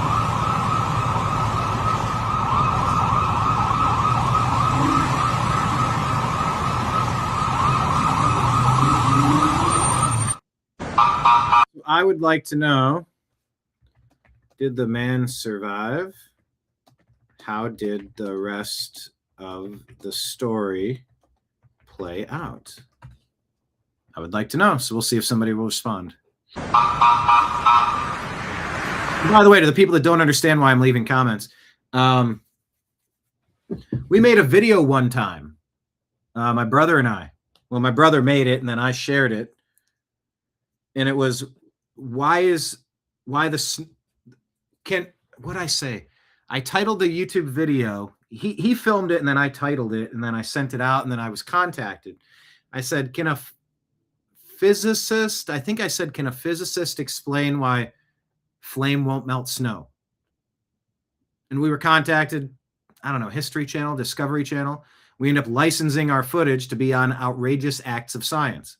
And they played the clip, and they brought on a physicist, some sort of scientist, to explain what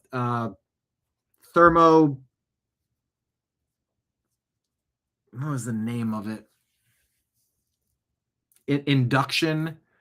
Thermal induction or something like that, where when the flame hits, it like retracts the moisture back up into the rest of the ice ball or the snowball, like thermal induction. But they did a whole segment. We got to sell the video clip, and it was kind of cool. But yeah, when you leave comments, can someone explain what happened to the guy? How'd this play out? You never know who's going to respond back.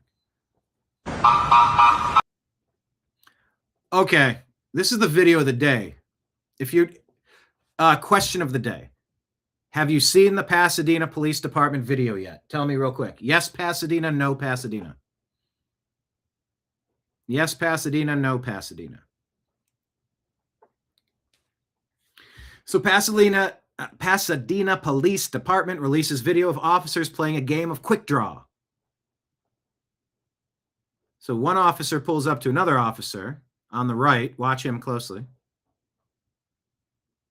He puts his hand on his weapon, and he quickly grabs it. Did you see how fast that happened? They're playing quick draw. How quick can I draw on you? Ah, ha, ha, ha, ha. See, he's smiling, and he's like, hey, did you see how fast that was? Boom, shot him in the arm. The driver. One of the commenters said, did it have to be a woman? I don't know if that was a woman, but I did see the comment. Why did it have to be a woman? I don't know. We'll find out in the next. It might be knowable at this point, but it doesn't say in this clip. This person in their car played quick draw, shot him in the arm. There's your Keystone Cops, people. This is not helping the defund the police folks, because I don't want police brutalizing us like in the UK. I think we can agree. We don't want to see any of that. But for the basic stuff, taking the bad guys, you know. All right, no Pasadena, no pass the peanuts.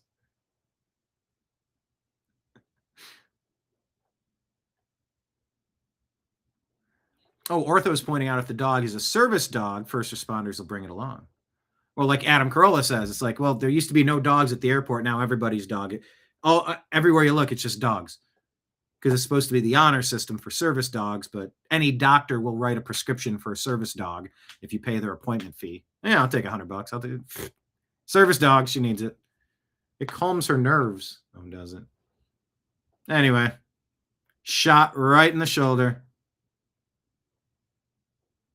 That it. Oh, it is a girl. She runs in with her ponytail. I see why they said that now. Now, that could be a dude, but it appears to be a lady. Oh, dear God. You shot me. You really shot me. Watch it one more time. Watch how quick. That was pretty quick. And she shows him. Oh, she showed him all right.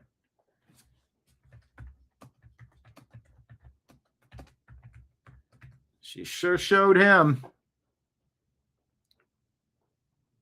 You watch it without comment, really. It's absurd. Not absurd.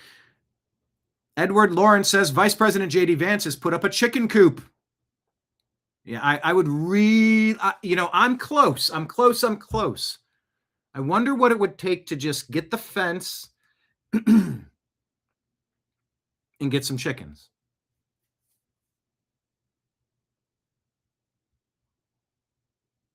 Chickens eat ticks. I want more of that. Having dealt with a couple over the past couple of years. Yeah, be careful. You better spray down, because even I sprayed down, and I had one on me for a while.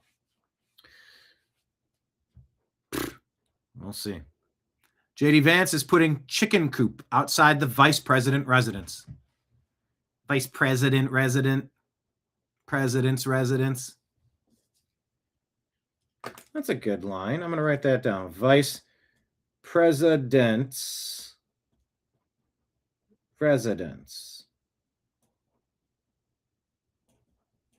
A spokesperson tells me he will tend to the chickens.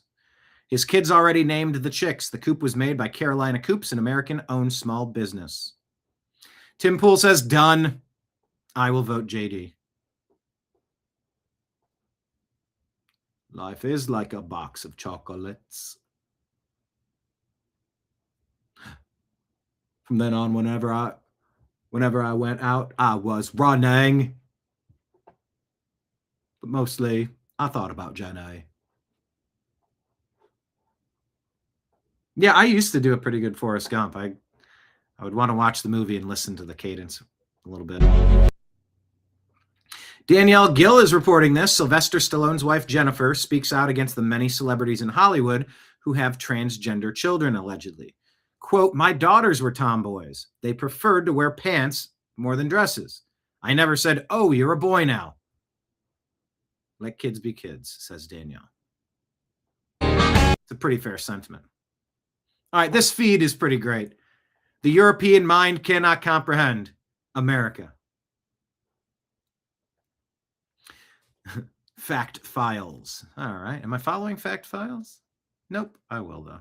I like this post.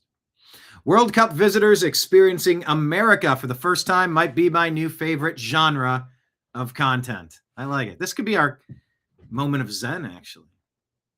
Denzel says, Spain is experiencing Chattanooga, Tennessee. Argentina is in Auburn, Alabama. Germans are eating Waffle House. Brits are still complaining. This World Cup has been amazing, and it hasn't even started yet. John from Britain says, not gonna lie. Wait, what? Yeah, I guess he sounds like a Beatle. Big gulps from 7-Eleven are easily one of my favorite things I've discovered in America so far. I don't even know what accent I'm doing. That's my problem with British or Australian. I just meander. I can't stay in it. And I'd have to sit down and work on that.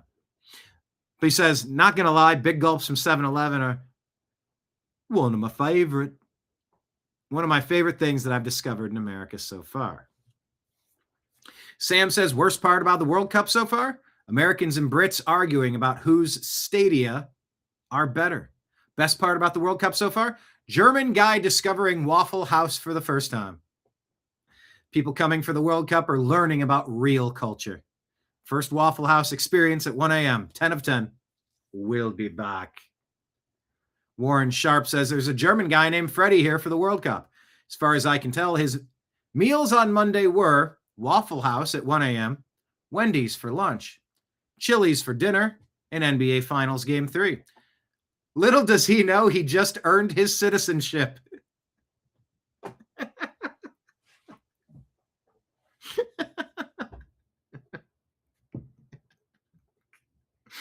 Little does he know he just earned his citizenship. That was the secret meal combination to unlock it. That's just, that's glorious. That is absolutely fantastic. McCobston went to Waffle House. Was not a fan recently. I took Izzy. Izzy thought it was okay.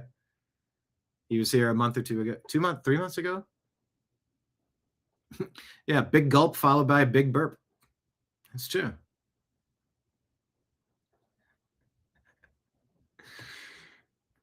They said, sir, a lot of people say foreigners are coming into America. What do they want? There's a lot of things they want.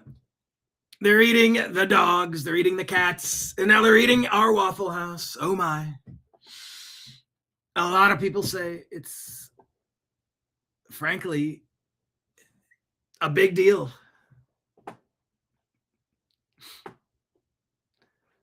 I know. I kind of want to go to Waffle House now. Covered and smothered. Yeah, being a musician for a lot of years and being a bartender for a lot of years, those late night hours, 9, 10, 11, 12, 1, 2, 3, 4, 5, 6. Yeah, I've been to a couple of Waffle Houses, a couple of Steak and Shakes, a couple of Denny's. My God, I used to live at Denny's in high school. It was just a nice place to go and just hang out, get out of the house, go have a bottomless cup of coffee and chat it up with the GM and the waitresses. And little does he know he just earned his citizenship. That was the secret meal combination to unlock it.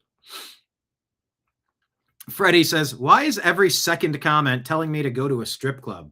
Is this a normal activity to do in America?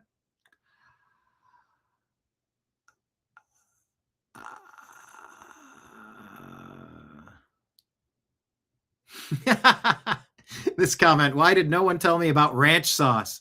Europe, we need ranch ASAP. It always feels like the two types of reactions foreigners have to America is that everything is terrible, or they start cursing God they weren't born in Napersville, Illinois. Britt says, I'm actually so intrigued by the Europeans experiencing America right now. A guy posted Taco Bell like it was life-changing. But I mean, compared to commie countries, backward European countries, conquered nations across Europe, American freedom is addictive. And so are the seed oils, actually. All right, keep it going. If it disappears in minutes, it's one thing. But if it stays and it spreads, well, what's the difference between contrails and chemtrails? This is one of the topics that YouTube has decided to remove content of mine for when I interviewed somebody from Skywatch at the Conscious Life Expo, asking him to describe chemtrails and what's going on. Oh, they hate that. They don't like hearing about the green news scam, trying to steal as much money from Americans as humanly possible, all under the guise of saving the environment. They don't like hearing that. 5-component chemical brew, aluminum, barium, strontium, lithium, and smart dust. Large-scale atmospheric distribution. Multiple aircraft to traverse the sky simultaneously. Spray the chemical mixture over residential areas. Widespread psychological distress like anxiety, depression, anger, stress, total helplessness. Strontium, lithium, aluminum, barium, lithium, smart dust. It could lead to migraine or nausea or chronic fatigue or itchy eyes. It's not harmless, and daily detox is needed, they say. I'll give it a follow. If it spreads for hours, what are we looking at?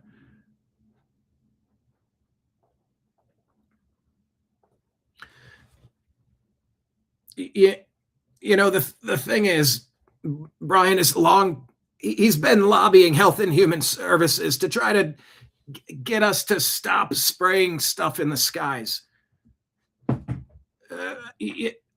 Along the lines of sending out tweets to my account, to Health and Human Services, saying, Bobby or Secretary Kennedy, when are you going to stop the planes from spraying all that shit into our skies? And all I can say is that I'm working on it.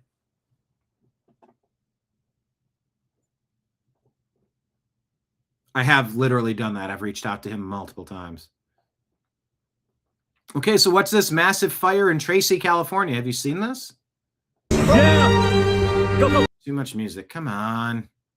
Look at this.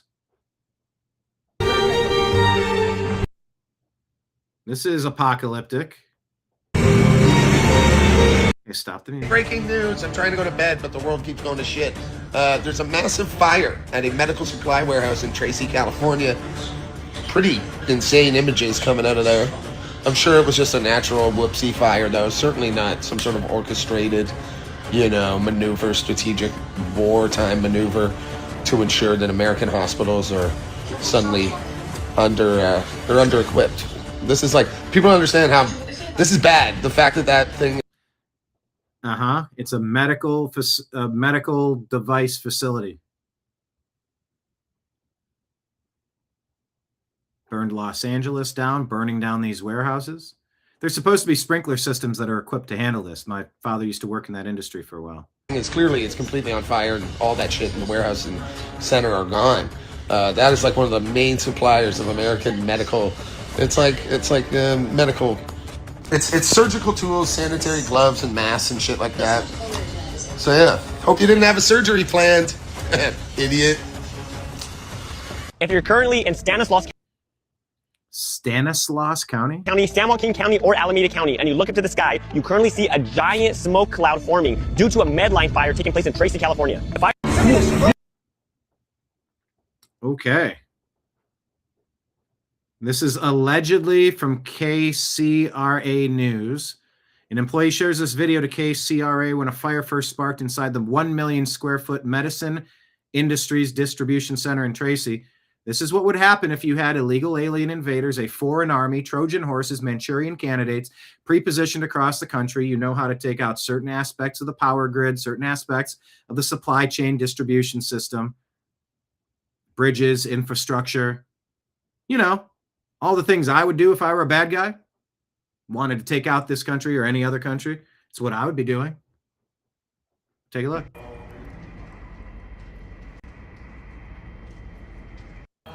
Accidental, intentional. It looks like it's dripped all the way down. All right. Take a look at this. Aerial footage. Is this accidental or intentional? This is a wide swath. How did it get everywhere so quick? How do they not have sprinkler systems to cordon this stuff off? And that's what I've long said about Los Angeles. Look at that. Look at that. The whole city block is gone. That's a scene out of Sim City. They would take a whole city block and just burn the whole thing. You'd send the fire department and you'd be like, oh, that was weird. This is unbelievable. This looks intentional. And how do you not? What I've said in California, they need to have firewalls. If anything heads up north, there's a line. You fill up massive tubes of water. You release it to just say nothing past here. This is going to be the break. We're going to release this or it's going to melt on impact. Sprinkler systems. There were no sprinkler systems at this medical facility. Yeah, I don't know that. McCobston says if Europeans tried Mexican food, they'd never leave. That's pretty funny. Yeah, I had Mexican last night.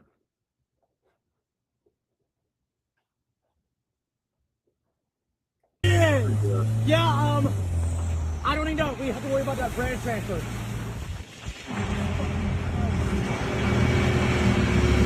Keep going, keep going.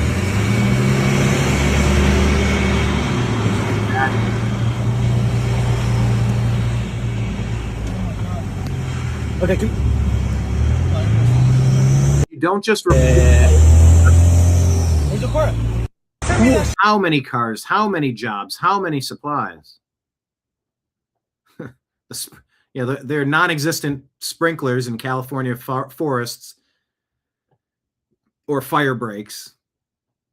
And the sprinkler systems here in Tracy, California, installed by Bernie Sanders. Bern E. Sanders.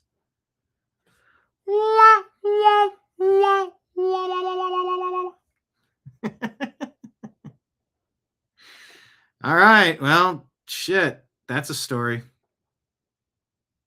Intentional or not, I'd love to know. I'm looking. Here's a nice moment of Zen. I try to bring you something funny and something clever. This is funny and clever. I'm looking for insults so intelligent that you don't realize you've been roasted until 3 thoughts later. Looking for intelligent insults. I can see you are committed to your current level of understanding. I'm jealous of everyone that hasn't met you. Thank you for helping me. It was like doing it myself, only hard. I admire your courage to speak in the absence of knowledge. Your food for thought leaves nothing lights up a Leaves everyone still hungry. Your food for thought leaves everyone still hungry. room like your absence. Nothing lights up a room like your absence. When someone says, do you know who I am? No, but I bet those who do are envious. I wish I didn't have common sense. You seem so happy. You seem so happy. It's impossible to underestimate. That's a good one. That's still... It's impossible. No, that one might be the best one. That is so twisted. It's impossible to underestimate you. You've mastered the tone of authority without the inconvenience of depth. I refuse to engage in a battle of wits with an unarmed man. You're the reason instructions have pictures. It's interesting what you've done with your education. As an outsider, what are your views on intelligence? That's a good one. As an outsider. Saw a pretty interesting interview with Charlie Sheen, and he got the outsider's job. I was listening to that yesterday with Dana Carvey and David Spade on the Fly on the Wall podcast. You just kind of forget what Charlie Sheen, Martin Sheen, Emilio Estevez, like their credits list is amazing. I can explain it to you, but I can't understand it. Don't let my knowledge get in the way of your confidence.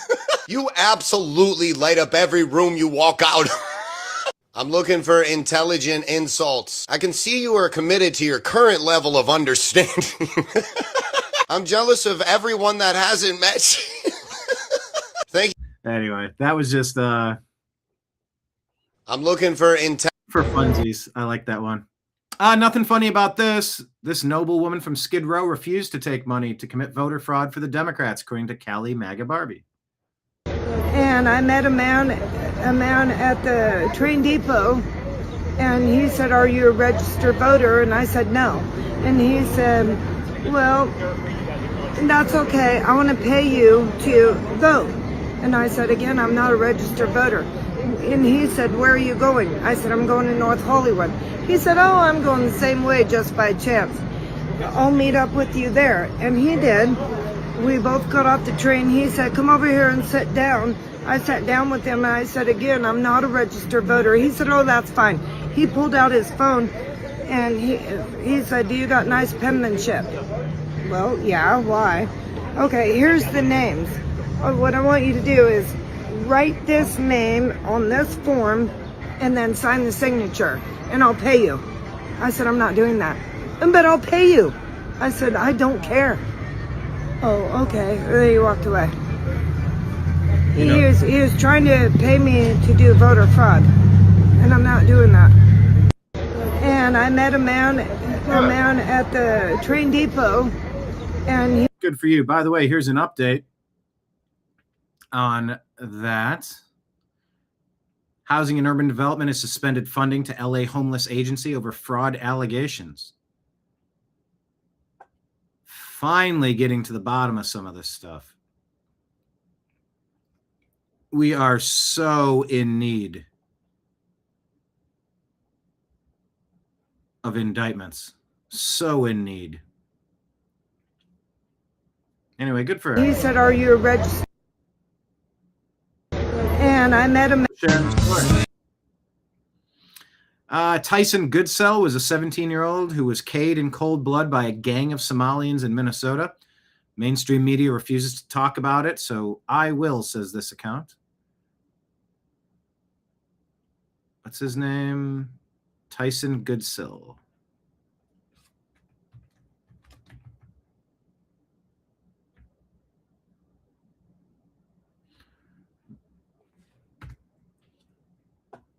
Was he the one? I don't see the video. S-E-L-L. I think it was spelled differently.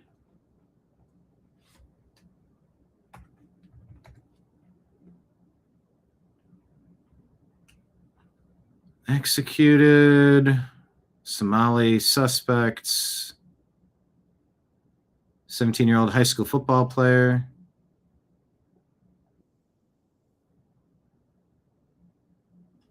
Is there video? What do we know about this one? Trying to look, but I don't have enough information on it. I can't. But we'll share it. We'll say his name and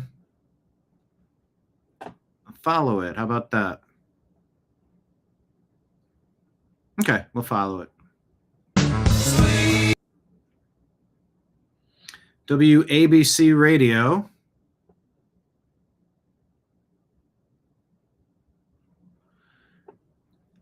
Claims there were 43,699 homeless people in the city of Los Angeles. How many votes did Nithya Raman gain from mail-in ballots? About 43,000. Don't know if these numbers are current and up to date, but they're trying to claim that she got enough. Let's move on. And no, Spencer Pratt's camp is saying, no. Hold on.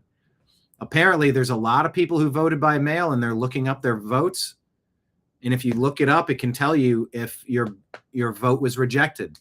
Just like they know who to send homeless votes to deliver filled out ballots with their information. However that process works, there's 100 ways it could work. There's a lot of people who voted legitimately, and if you know who you don't want to count, there's ways to remove those votes. So if you need 43, maybe you only need 22. Add 22 fake on one side and take 22 legitimate away. Now it's maybe a little different. Oh, you got an active shooting situation in Texas? Midland, one gone so far? Where's it at? Let's see.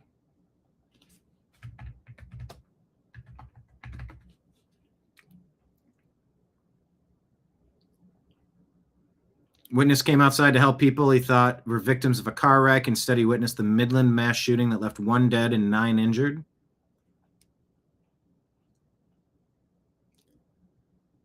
"11 confirmed wounded. The shooters deceased, according to Adam Scott, which may or may not be true. Midland is an affluent area near Odessa in western Texas." Whatever it is little. Sounds like a little pea shooter. That's smaller than what he was shooting. Yeah, whatever he's shooting at, that's a different vehicle. That's a different gun.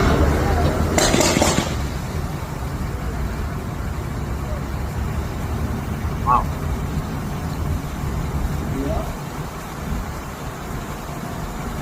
All right, that's enough for me. I'm just standing target right here. Not way out here.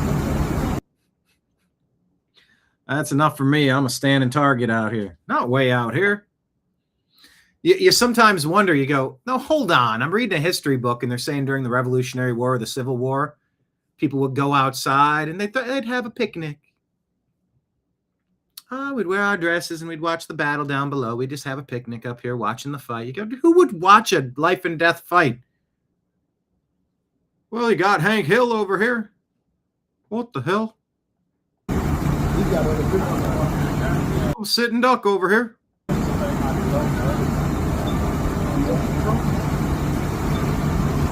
Okay, so that's what's going on there. That we do have Volume up all the way. City of Midland press conference. we also want to let you know that we do have 11 known victims at this time. There's at least 1 victim that is dead on the scene. We don't have any other details to disclose at this time, but that's the situation as of right now. And we also want to let you know that we do have. Okay. Gunfire reported, several victims. Anything else? All right, well, that's what we know about that. Thanks for telling me. But yeah, we can truly hope that we get to the bottom of what happened in the Los Angeles mayor's race. If there's fraud to be exposed, let's expose it. Let's get on with it. We got a country to save.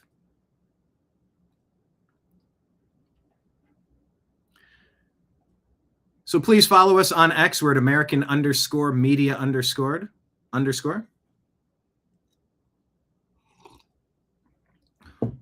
What the hell? A sitting target out here. What the hell? So that's the thing. It's like I can sort of nail some catchphrases, but it's like I need to learn how to take a catchphrase that I can do in a voice, and then learning how to do Bobby Kennedy in ongoing conversations. It took a while to figure out how to get the breath work correct. And in Health and Human Services, everything's about breath. If you don't have breath, you have nothing left. It's on our t-shirts for the company retreat.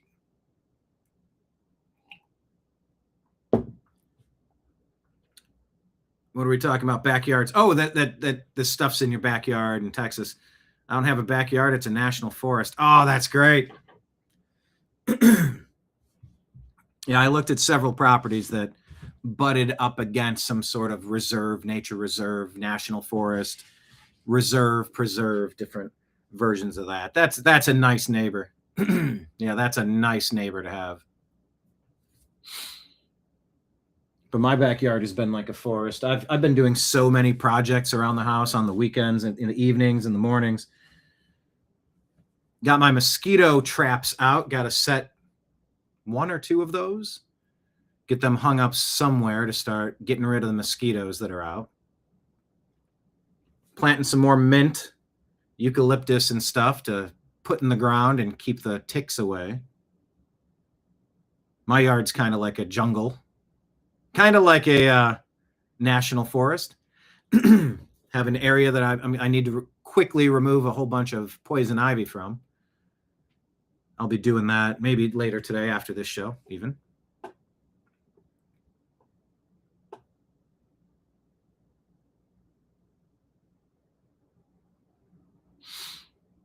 All right, well, let's go through our X account with the remaining stories that we want to share with you. Reminder, if you like what we're doing, please consider subscribing on Patreon, YouTube, or Rumble. As little as $5 a month, $60 a year. You just set it and forget it. Every 30 days, your credit card's dinged for $5, and I get $3.85 or 65 cents, whatever it is, minus fees, and it helps keep the lights on.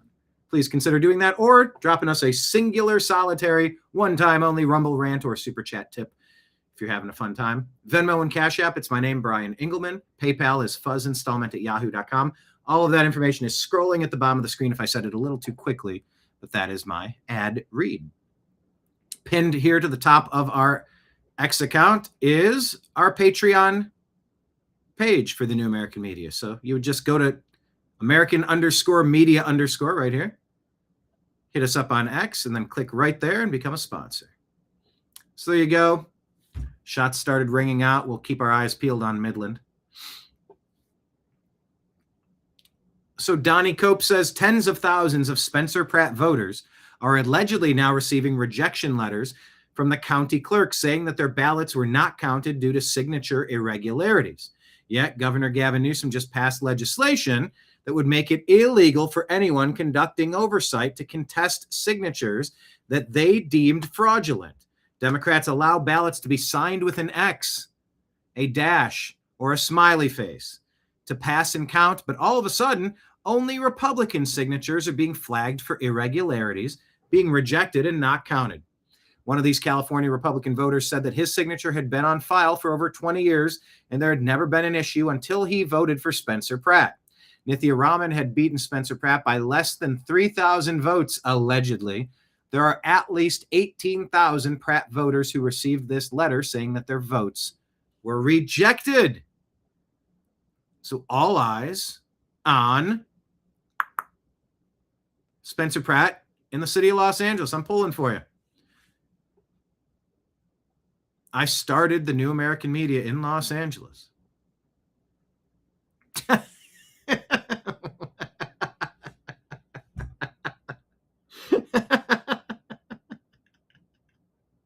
That's funny, Kenneth.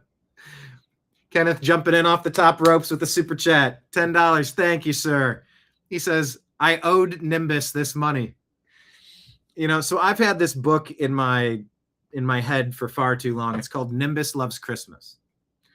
And it's based on just how excited he would get running around the house, jumping up into the tree, opening presents, getting toys, getting treats, running around, Christmas time, up in the lights. Just, he loved Christmas. And so there's a universe where I've wanted to write a book called Nimbus Loves Christmas. And I may or may not get all the timelines correct with him being roommates with Gizmo, him being roommates with Halo, him being roommates with Shebound, Aster, Leto, and Ben, and Panther, and Mayhem, later named Mr. Mendelsohn, and Ray Charles, and Smokey. There were a lot of cats in and out of that house. I had several people crashing on the couch, renting rooms, fostering Izzy, fostering cats, permanently adopting cats. Would have permanently adopted Izzy if we needed to. He ended up getting reunited, so it wasn't necessary. But yeah, so it yesterday, and here's the thing with Nimbus. Oh God, he's talking about Nimbus again. I love him so much, you know. Every time I'm cleaning something up and I'm putting something away, it's like, that's the last time I'm going to see that. You know, the extra water dish, or, you know, putting things in a place that I wasn't allowed to have them for a couple of years because of Nimbus for various reasons, or putting things back, taking things away. It's all just a reminder. But anyways, I'm thinking about Nimbus Loves Christmas, and I'm in the basement and I'm, you know, cleaning something up. I think I was fixing the water fountain. I was emptying it out. I was cleaning it out, putting a new filter in, and wondering, I know Nimbus used it every day, multiple times. Does Ben even use it? And I'm trying to relearn, like, I put the camera to, like, does he use this or does he not? I saw dogs playing poker up on the wall in the bar. And, you know, and like one dog is passing another dog an ace of diamonds or something underneath the table that you can see. And I was like, oh, Nimbus Loves Christmas. We could recreate it where it's like you have Nimbus. Maybe he would be passing a card over. You'd have Halo and Gizmo and Ben and Aster and Shebound and Leto and Ray Charles. Like, have the cast of Nimbus Loves Christmas on dogs playing poker. And so if there's money being exchanged, you saying I owed Nimbus $10, it just sparked all of that thought of like, what if Nimbus they're playing for $10, you know, like everybody's got $1 in on this hand. There's 10 people in. Who wins $10? I owed Nimbus $10. That's pretty great. Thank you, Kenneth. I know I'm missing Nimbus. I know.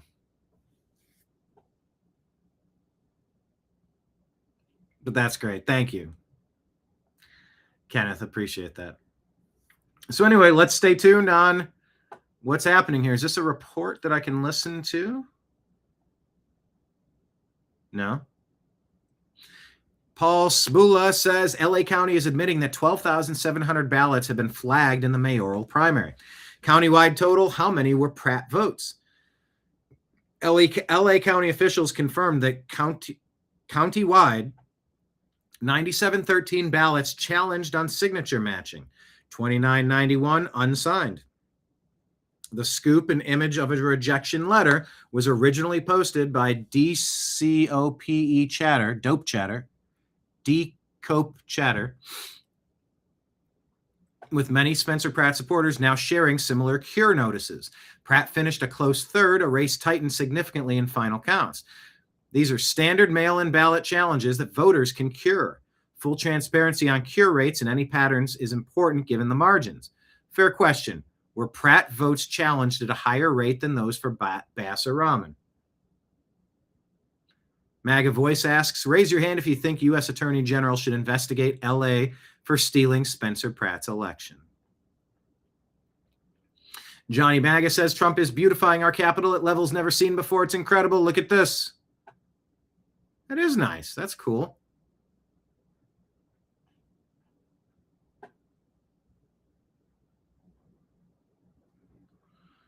President Trump says that re-gilding of the massive Arts of War sculptures located between the Lincoln Memorial and the site of the Triumphal Arch rapidly continues. The sculptures will be fully re-gilded by July 3rd. The photos below were taken yesterday. The Gilders Studio has flown in gilders from around the country to perform this work. Okay. So I guess they're worn and battered and weather torn. And they're going to make them radiant and vibrant again. I'm all about fixing stuff. I'm so about fixing things. President Trump transformed Washington, D.C., says Foxy Farmer. Water is flowing. Memorials are shining and locals are out in droves. DC is proof that you can fix a grungy, crime-ridden city. Residents love it. It was grungy and crime-ridden when I was there for J6. Could you imagine, at the height of COVID, at the height of the Democrat riots, burning their cities down across the nation, trying to make Trump look bad by burning the city down, by claiming there's systemic racism because of one video in one place that you only saw a partial moment of. You got RuPard into seeing one clip, not the whole context. Therefore, burn the city. At the stores, all the storefronts were boarded up and vandalized, graffiti and trash. It was disgusting. It was disgusting what the Democrats did to DC. Now, gotta mute the music. But look, the water's flowing. Who doesn't want to sit by some water? That's gorgeous. Just fix things up and keep them nice. Anyway. So yeah, here's the re-gilding. I guess here's another couple pictures. Looking great. I love a fresh paint job. Few things in life do I love more than a fresh paint job.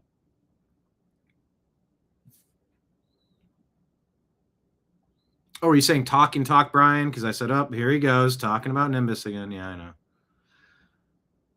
I know. Yeah, I said the absence of his energy is just so tangible, so palpable. It's so strong. Like, how many times do I look over to the left and it'll be midday and he'll be walking in here? How many shows would I be doing around this time? And I go, oh, you're hungry, bud?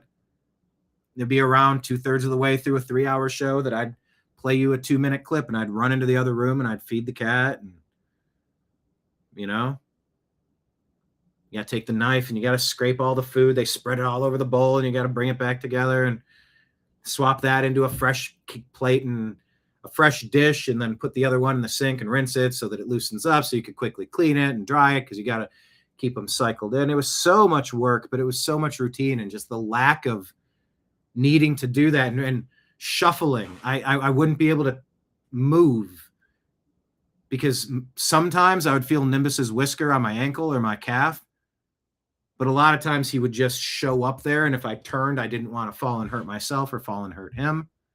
We did have one incident once where I fell and we both were terrified. But yeah, I will talk, but still, you know.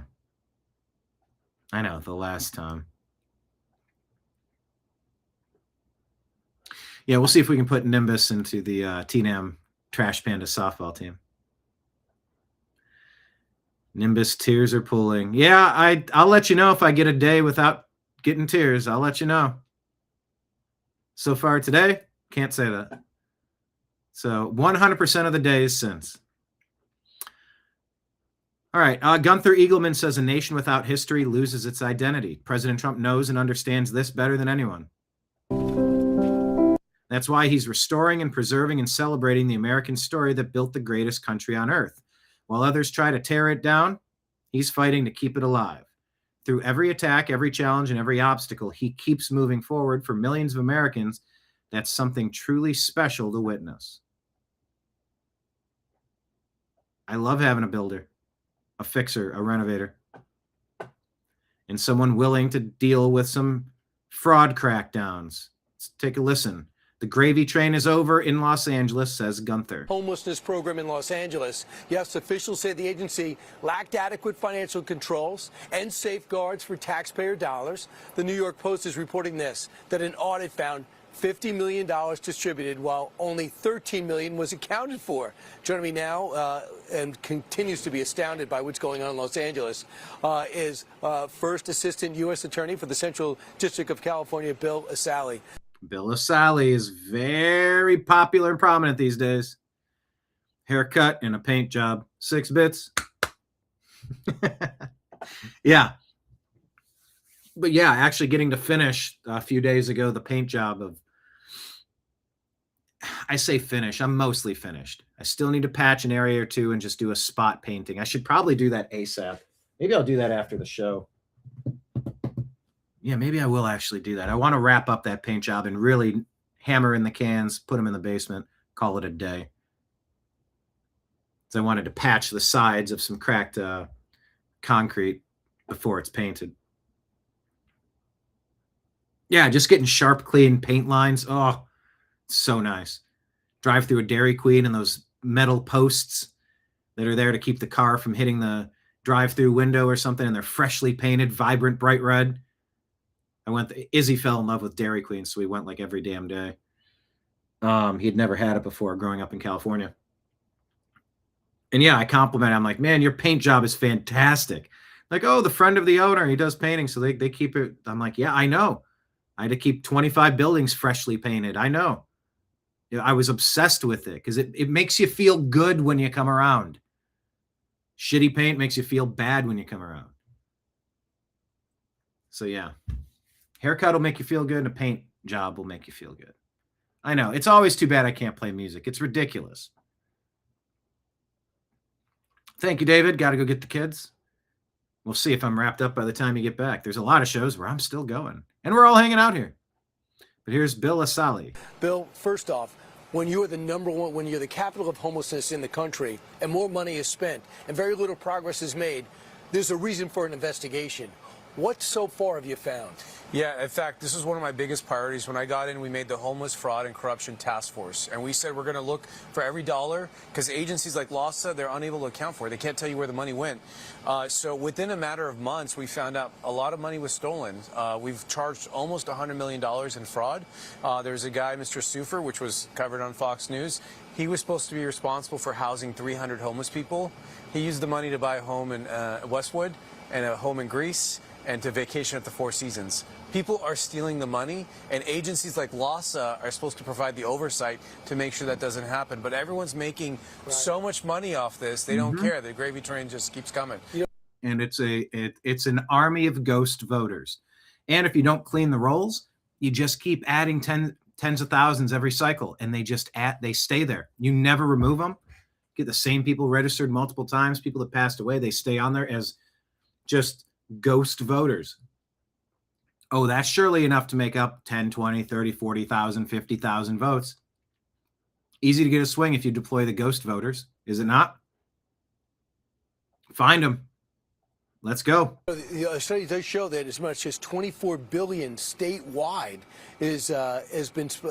could be unaccounted for when it relates to homelessness. $24 billion has been spent by the state of California within a 5-year period, and the homelessness got worse. It didn't get better. I was in the legislature, and we're asking, can we get an audit? Can we find out where this money went before we spend more billions? And kind of like their boondoggle, Jerry Brown doggle, bullet train to nowhere.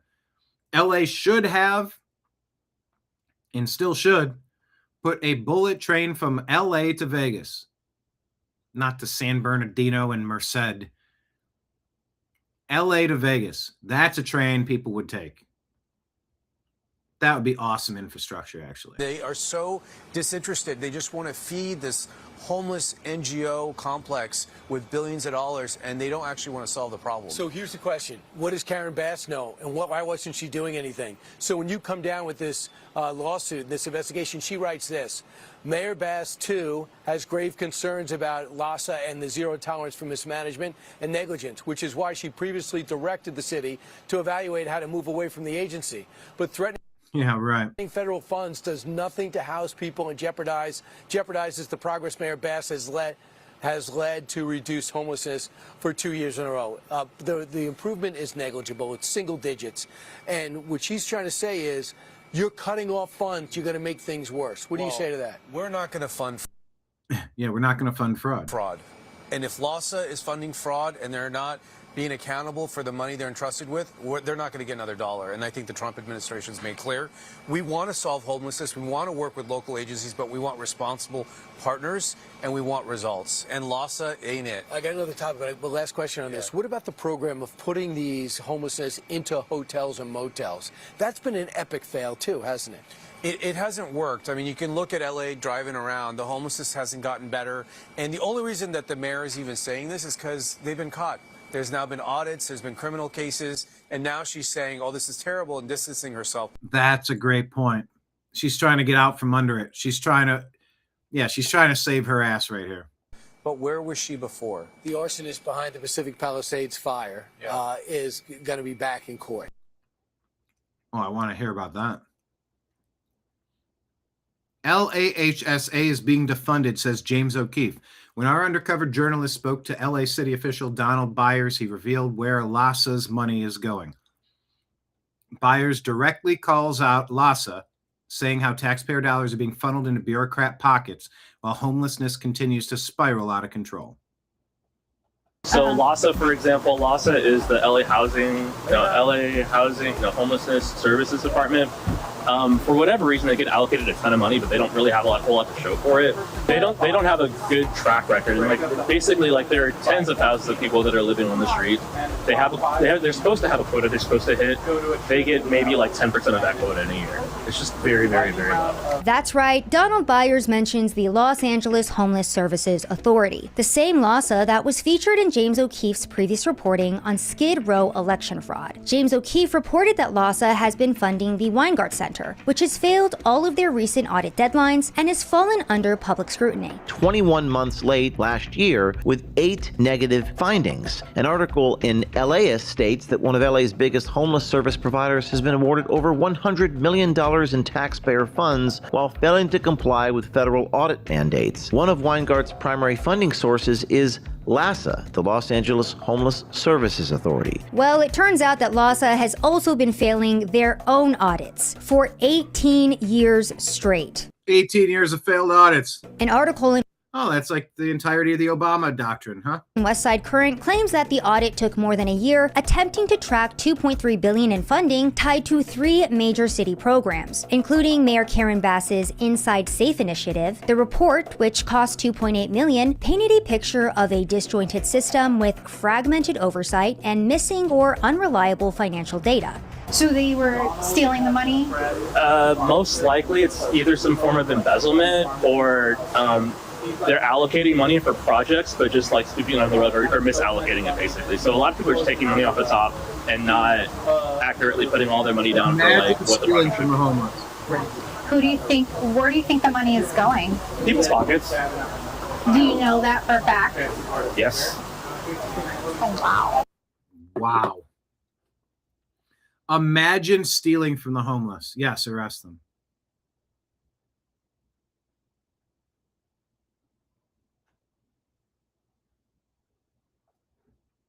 Oh, yeah, they're reactive, not proactive. That's for sure. How low do you have to be to try to take the head off of a special needs guy? How disgusting do you have to be to try to steal from the homeless? Yeah, that should be a capital offense. Okay, I asked about the Texas stop sign about being Dairy Queen. I said, what do you mean?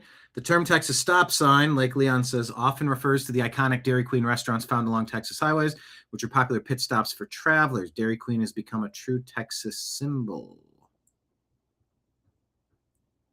Texas stop sign, sort of like if you see the Dairy Queen sign, you just stop there. Popular pit stop. Like the original Buc-ee's. All right, well, go get the fraud, please. Housing and Urban Development, Scott Turner says, he's the Secretary of Housing and Urban Development, suspended fraud-filled LASA's funding. They will not allow taxpayer dollars to fuel the homeless industrial complex. LASA poses a threat to the public, and see for yourself. Unreal. Stealing from homeless. Democrats are the worst.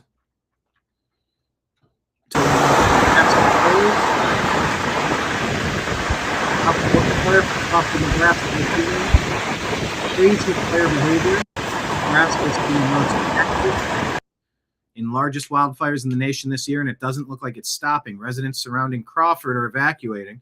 Ranchers trying to get their cattle to safe. Damn it. You know, I wouldn't mind being part of like a rapid response team to go where the problems are. It's sort of what you do for media anyway. On the campaign trail, or at January 6th, or at Bundy Ranch, or at Hurricane Helene, help on the way.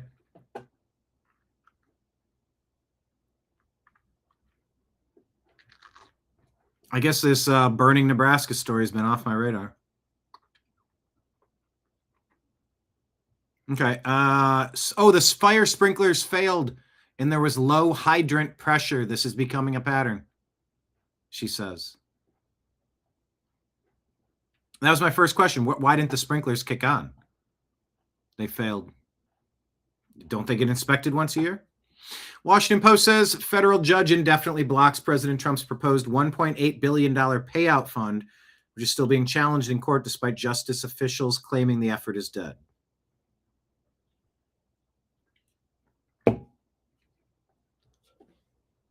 I need to get in on that it's 1.776 billion, by the way, 1776, for people abused by the Biden administration, essentially. Abused by the government. J6ers. Oh, yeah. And I mean, we were there. We covered what we covered on the campaign cycle. Like I said, from Seth Rich to all the other stuff to J6. And our account was just brutalized. Absolutely demolished. Oh, for loss of civil liberties and First Amendment violations, I absolutely want a piece of that 1776 billion. So we need to unblock the block. I don't even know how you become a part of that, but I want in on that. All right. Well, Tulsi Gabbard, Director of National Intelligence, still around. She says, today I'm releasing never before seen. Well, let's just listen to her speak about Fauci and Biolabs. After months of searching through intelligence community holdings and files, today I'm releasing new evidence of long-standing U.S. government funding of more than 120 biolabs in over 30 countries. Oh, but there's no evidence of that. There's no evidence. There's no proof. Trump's just making that up. There was no voter fraud. COVID started. It was a pangolin kissed a turtle. That's totally where COVID came from. Totally. There's no proof of any widespread ballot fraud or money laundering or treason. There's no proof. Show me the proof. There's no proof. Here's your proof. Here's some of your proof. Now, these biolabs include labs in places like Ukraine, which could be at risk of compromise due to the ongoing Russia-Ukraine war. In fact, the intelligence community had previously warned that a U.S.-funded biolab in Ukraine likely housed dangerous pathogens and remained vulnerable to long-standing threats of Russian attack, seizure, or damage. Now, some people say that the COVID China virus actually came from Ukraine. You ever hear that one? until now, evidence regarding the full existence and funding of these laboratories had been knowingly withheld from you, the American people. Many of these U.S. government-funded biolabs are currently or have previously engaged in research using hazardous and highly contagious pathogens, and in some cases included dangerous gain-of-function research with very little visibility or oversight. Now, President Trump clearly understands the serious threat dangerous gain-of-function research poses to the American people. And this is why he took decisive action over a year ago. On May 25th, 2025, he signed an executive order to end federal funding of gain-of-function research around the world. Here at ODNI, I issued new guidance to the intelligence community directing increased collection on these laboratories and facilities overseas. And we're already seeing the results of this increased collection.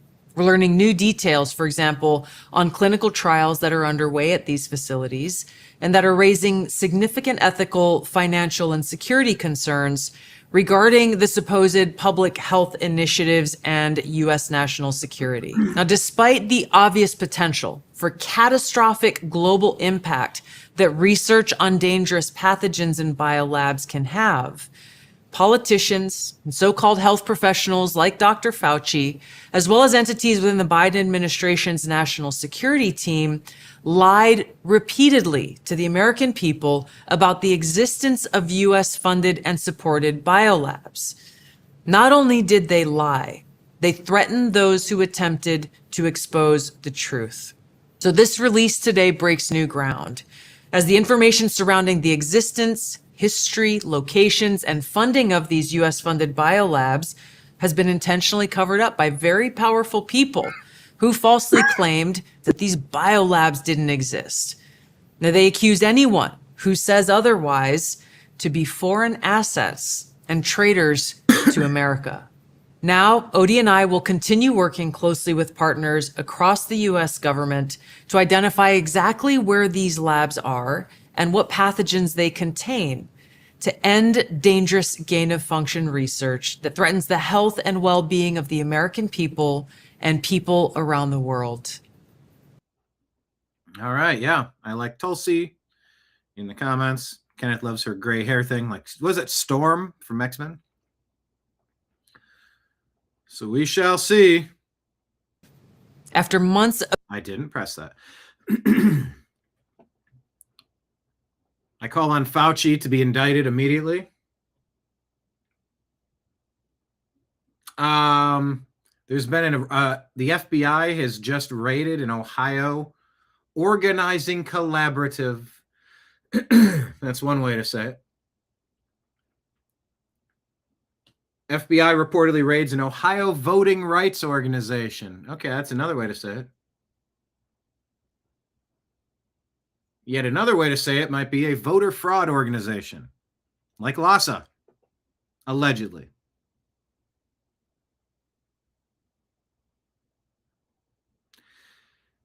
Yeah, when are we going to see some perp walks? I agree, Ortho.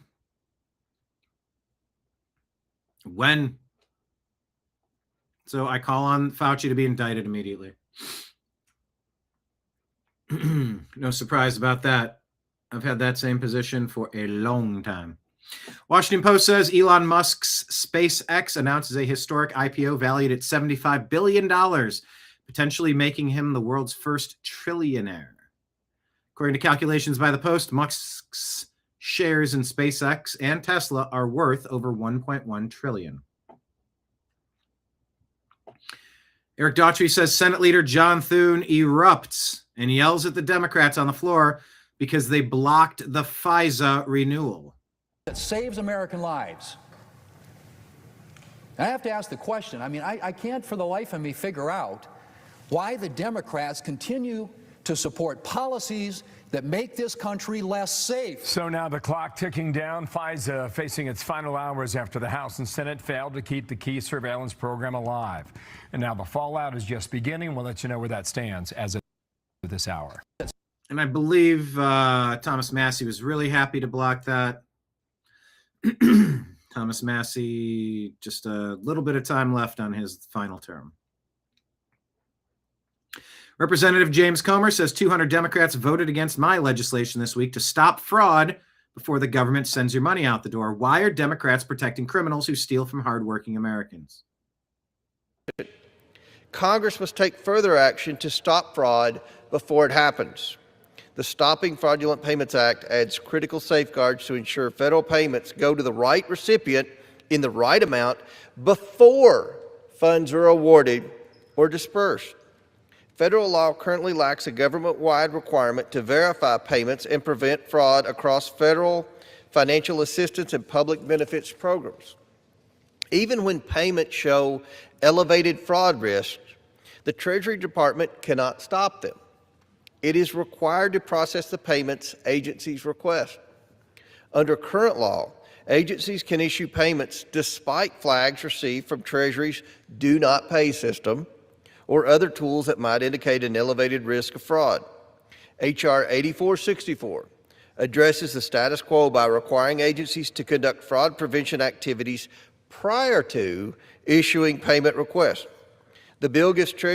Can you believe we're even having this basic conversation? Why wasn't this a standard operating protocol from the beginning? Treasury the authority to halt. Oh, wait, because it's not a bug, it's a feature. It's not an accident. It's not sloppy. It's exactly how it was designed so they could steal as much money as humanly possible. We've had grifters, legitimate grifters, not like the ones that you'll hear John Cornyn talking about in a second. Legitimate grifters robbing us blind and racking up a $37 trillion credit card tab that we didn't sign off on that. You go get it from the fraudsters. I'm not paying you that. Molin Labe, come and take it. I didn't sign off on $37 trillion in debt. If you allowed fraudsters to put in sloppy protocols so they could steal and run up our debt, that's on you for loaning it to them. It's not on me. That debt doesn't represent me. I don't speak for it. It doesn't speak for me. Yes, talk. We need accountability and arrests from the traders. And return payments flagged for fraud risk so agencies can review and correct them before issued. Just why wasn't this the case from the begin with? Scott Pressler says, I just had a conversation with Senator John Cornyn at the airport. I was very gracious and asked him to pass the Save America Act.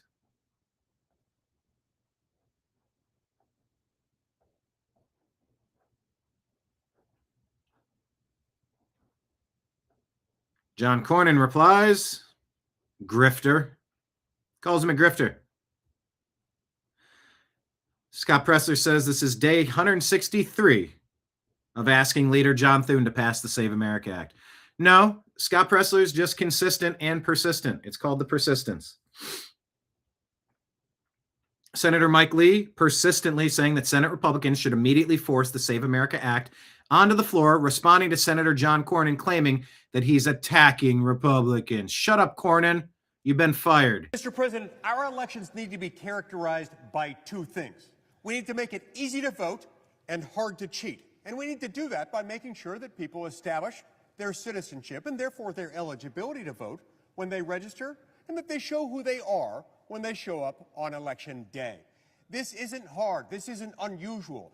Every country in the entire world, countries you're familiar with, countries you're not, countries as wide-ranging as Mexico, Brazil, India, Argentina, Peru, Botswana, Burundi, they all have voter ID requirements. We do not. We do not want to leave this amount of power sitting on the table so that foreign powers can send forth people who are not eligible to vote in this country and vote anyway. We need to do this. The House of Representatives has passed the Save America Act. We now have the opportunity to vote on that same bill, the Save America Act here. This bill, Mr. President, will disenfranchise no one. It will make us all more free. It will protect the sanctity, the dignity of your vote. When we allow people who are not allowed to vote, we rob Americans of their vote. Let's make it easy to vote, hard to cheat. Let's pass this bill. Easy to vote and hard to cheat. You use that line. Easy to vote and hard to cheat. That is an excellent line to use. SpaceX goes public. Check out yesterday's show. Carmelo reactions horrify. New York Knicks mount historic finals comeback. 1 game from finals win. Mario Knopfel says a man named Vance Bolter just pled guilty in federal court. Did you see this one? Huge news. This should have been way at the top of the stack had I properly done pre-production. Yeah, Kenneth demands accountability on account of I want it. Exactly.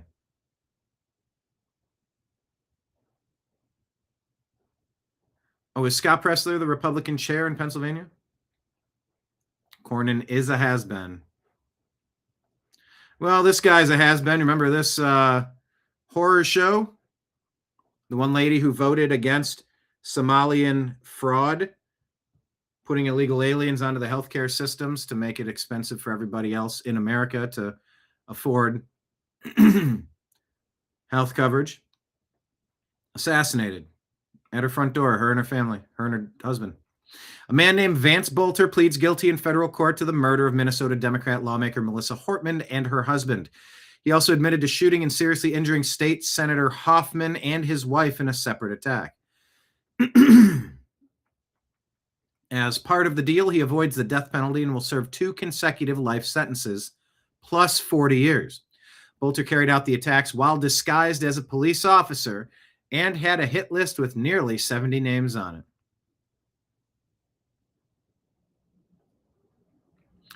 Remember, Mario Nawfal also said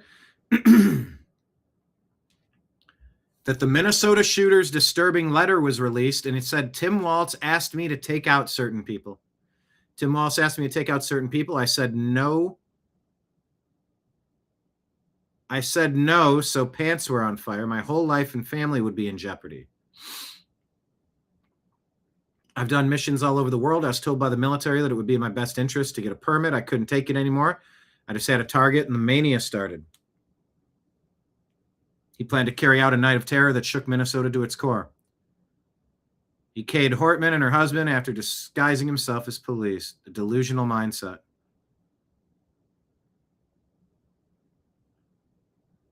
Okay. President Trump is refusing to give up on the Save America Act, calling for Senate Republicans to add it to a third reconciliation bill and ram it through. Yeah. The thing about, they said, sir, the Democrats, is I call them the Democrats. They stick together. They're really bad, dumb people with awful, terrible, moronic ideas. But those dipshits, they stick together. Something the Republicans don't do. Marjorie Taylor Brown, Thomas Lassie, I call him. Did Timmy fall in a well? No, that was Massey's political career. Republicans, look, gotta stick together and ram it through.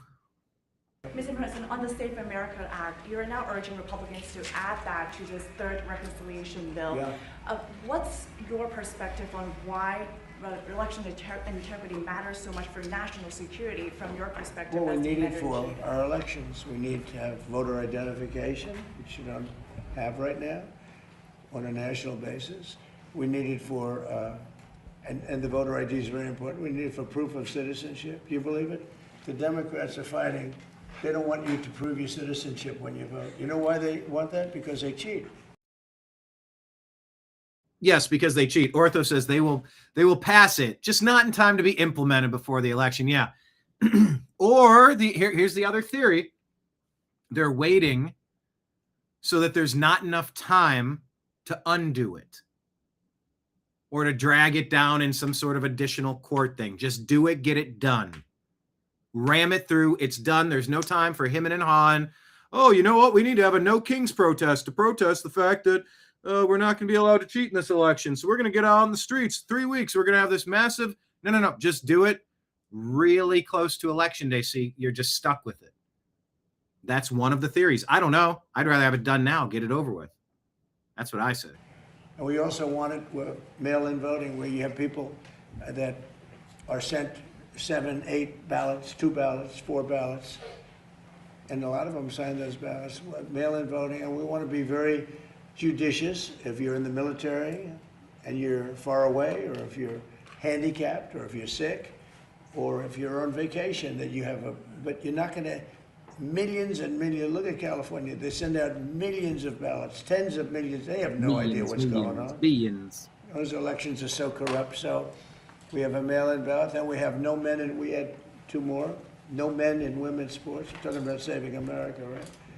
No men in women's sports. Another one, very popular. I think it's 99-1. They say it's 80-20. I think it's 99-1.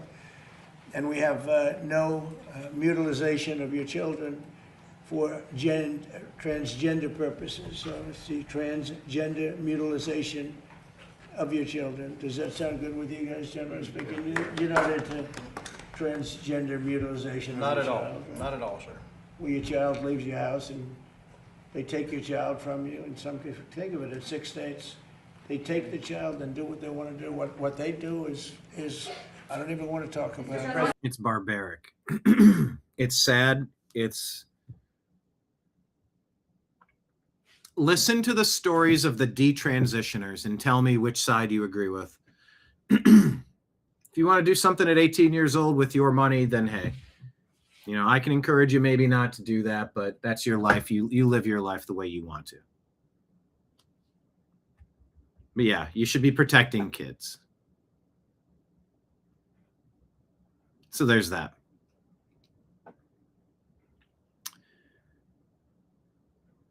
And I think that's the extent of what I wanted to share with you on today's program. Thank you all for being here. Hit the thumbs up button, hit like, hit subscribe, share the show with a friend. We're on Telegram and Signal at TNAM and TNAM Chat. We're on Twitch and Kick. Follow the New American Media on Twitch and Kick. We're on Truth Social at the New American Media. Everybody, do me one favor. Can you go to iTunes? What do they do? Apple Podcasts, Spotify.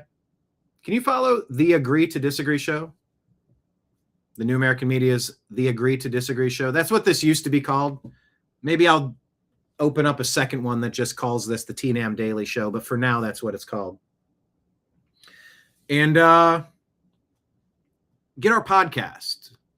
We're trying to grow over there. Like I said, Rumble Rant, Super Chat, Patreon, YouTube, Rumble subscriptions, please. Instagram, follow that page. On X, we're at American_media_. Follow us in all the spots and help us get the word out. Yeah, is Elon found out? Detransitioning. Yeah, transitioning is permanent. Yep, Trash Panda does follow. Thank you so much. Appreciate that. Ortho saying, another great show, Brian. Keep it up. Thank you, sir. Appreciate that.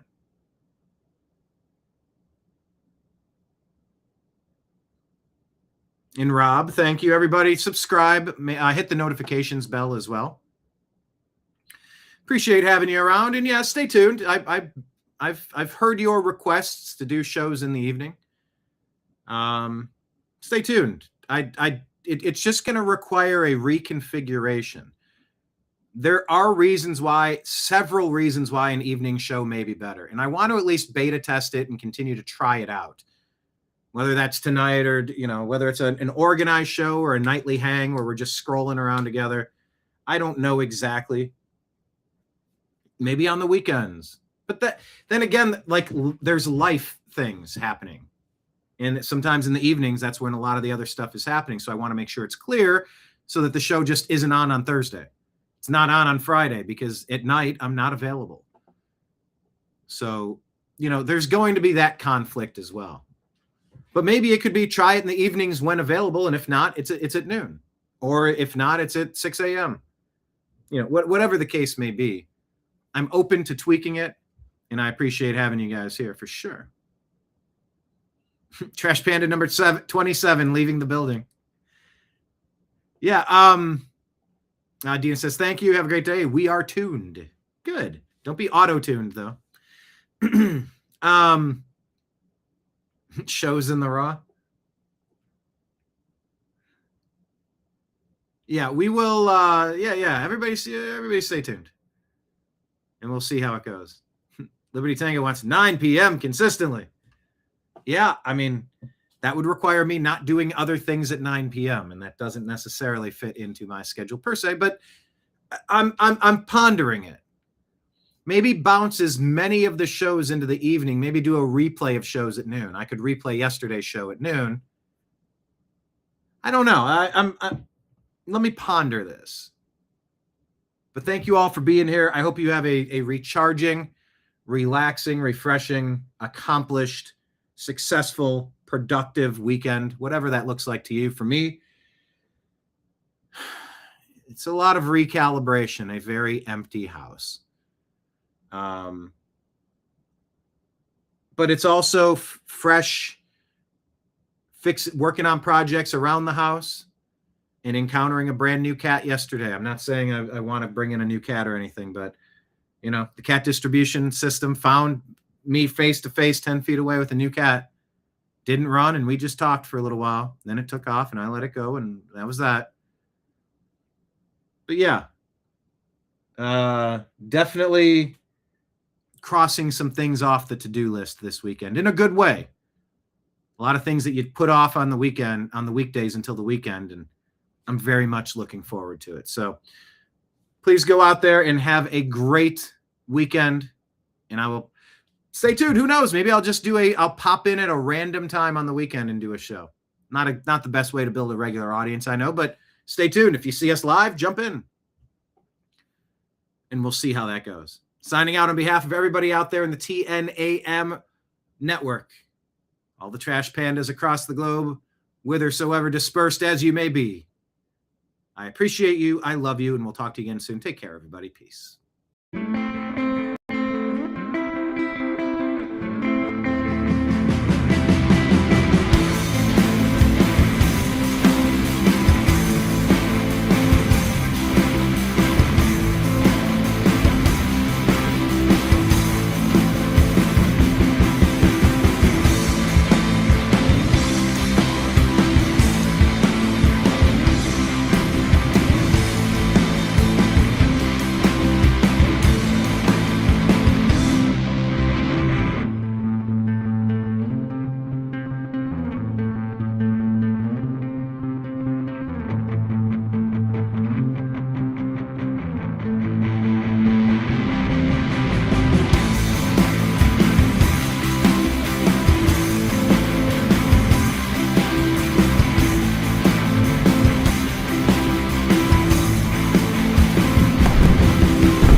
Your guide to the truth.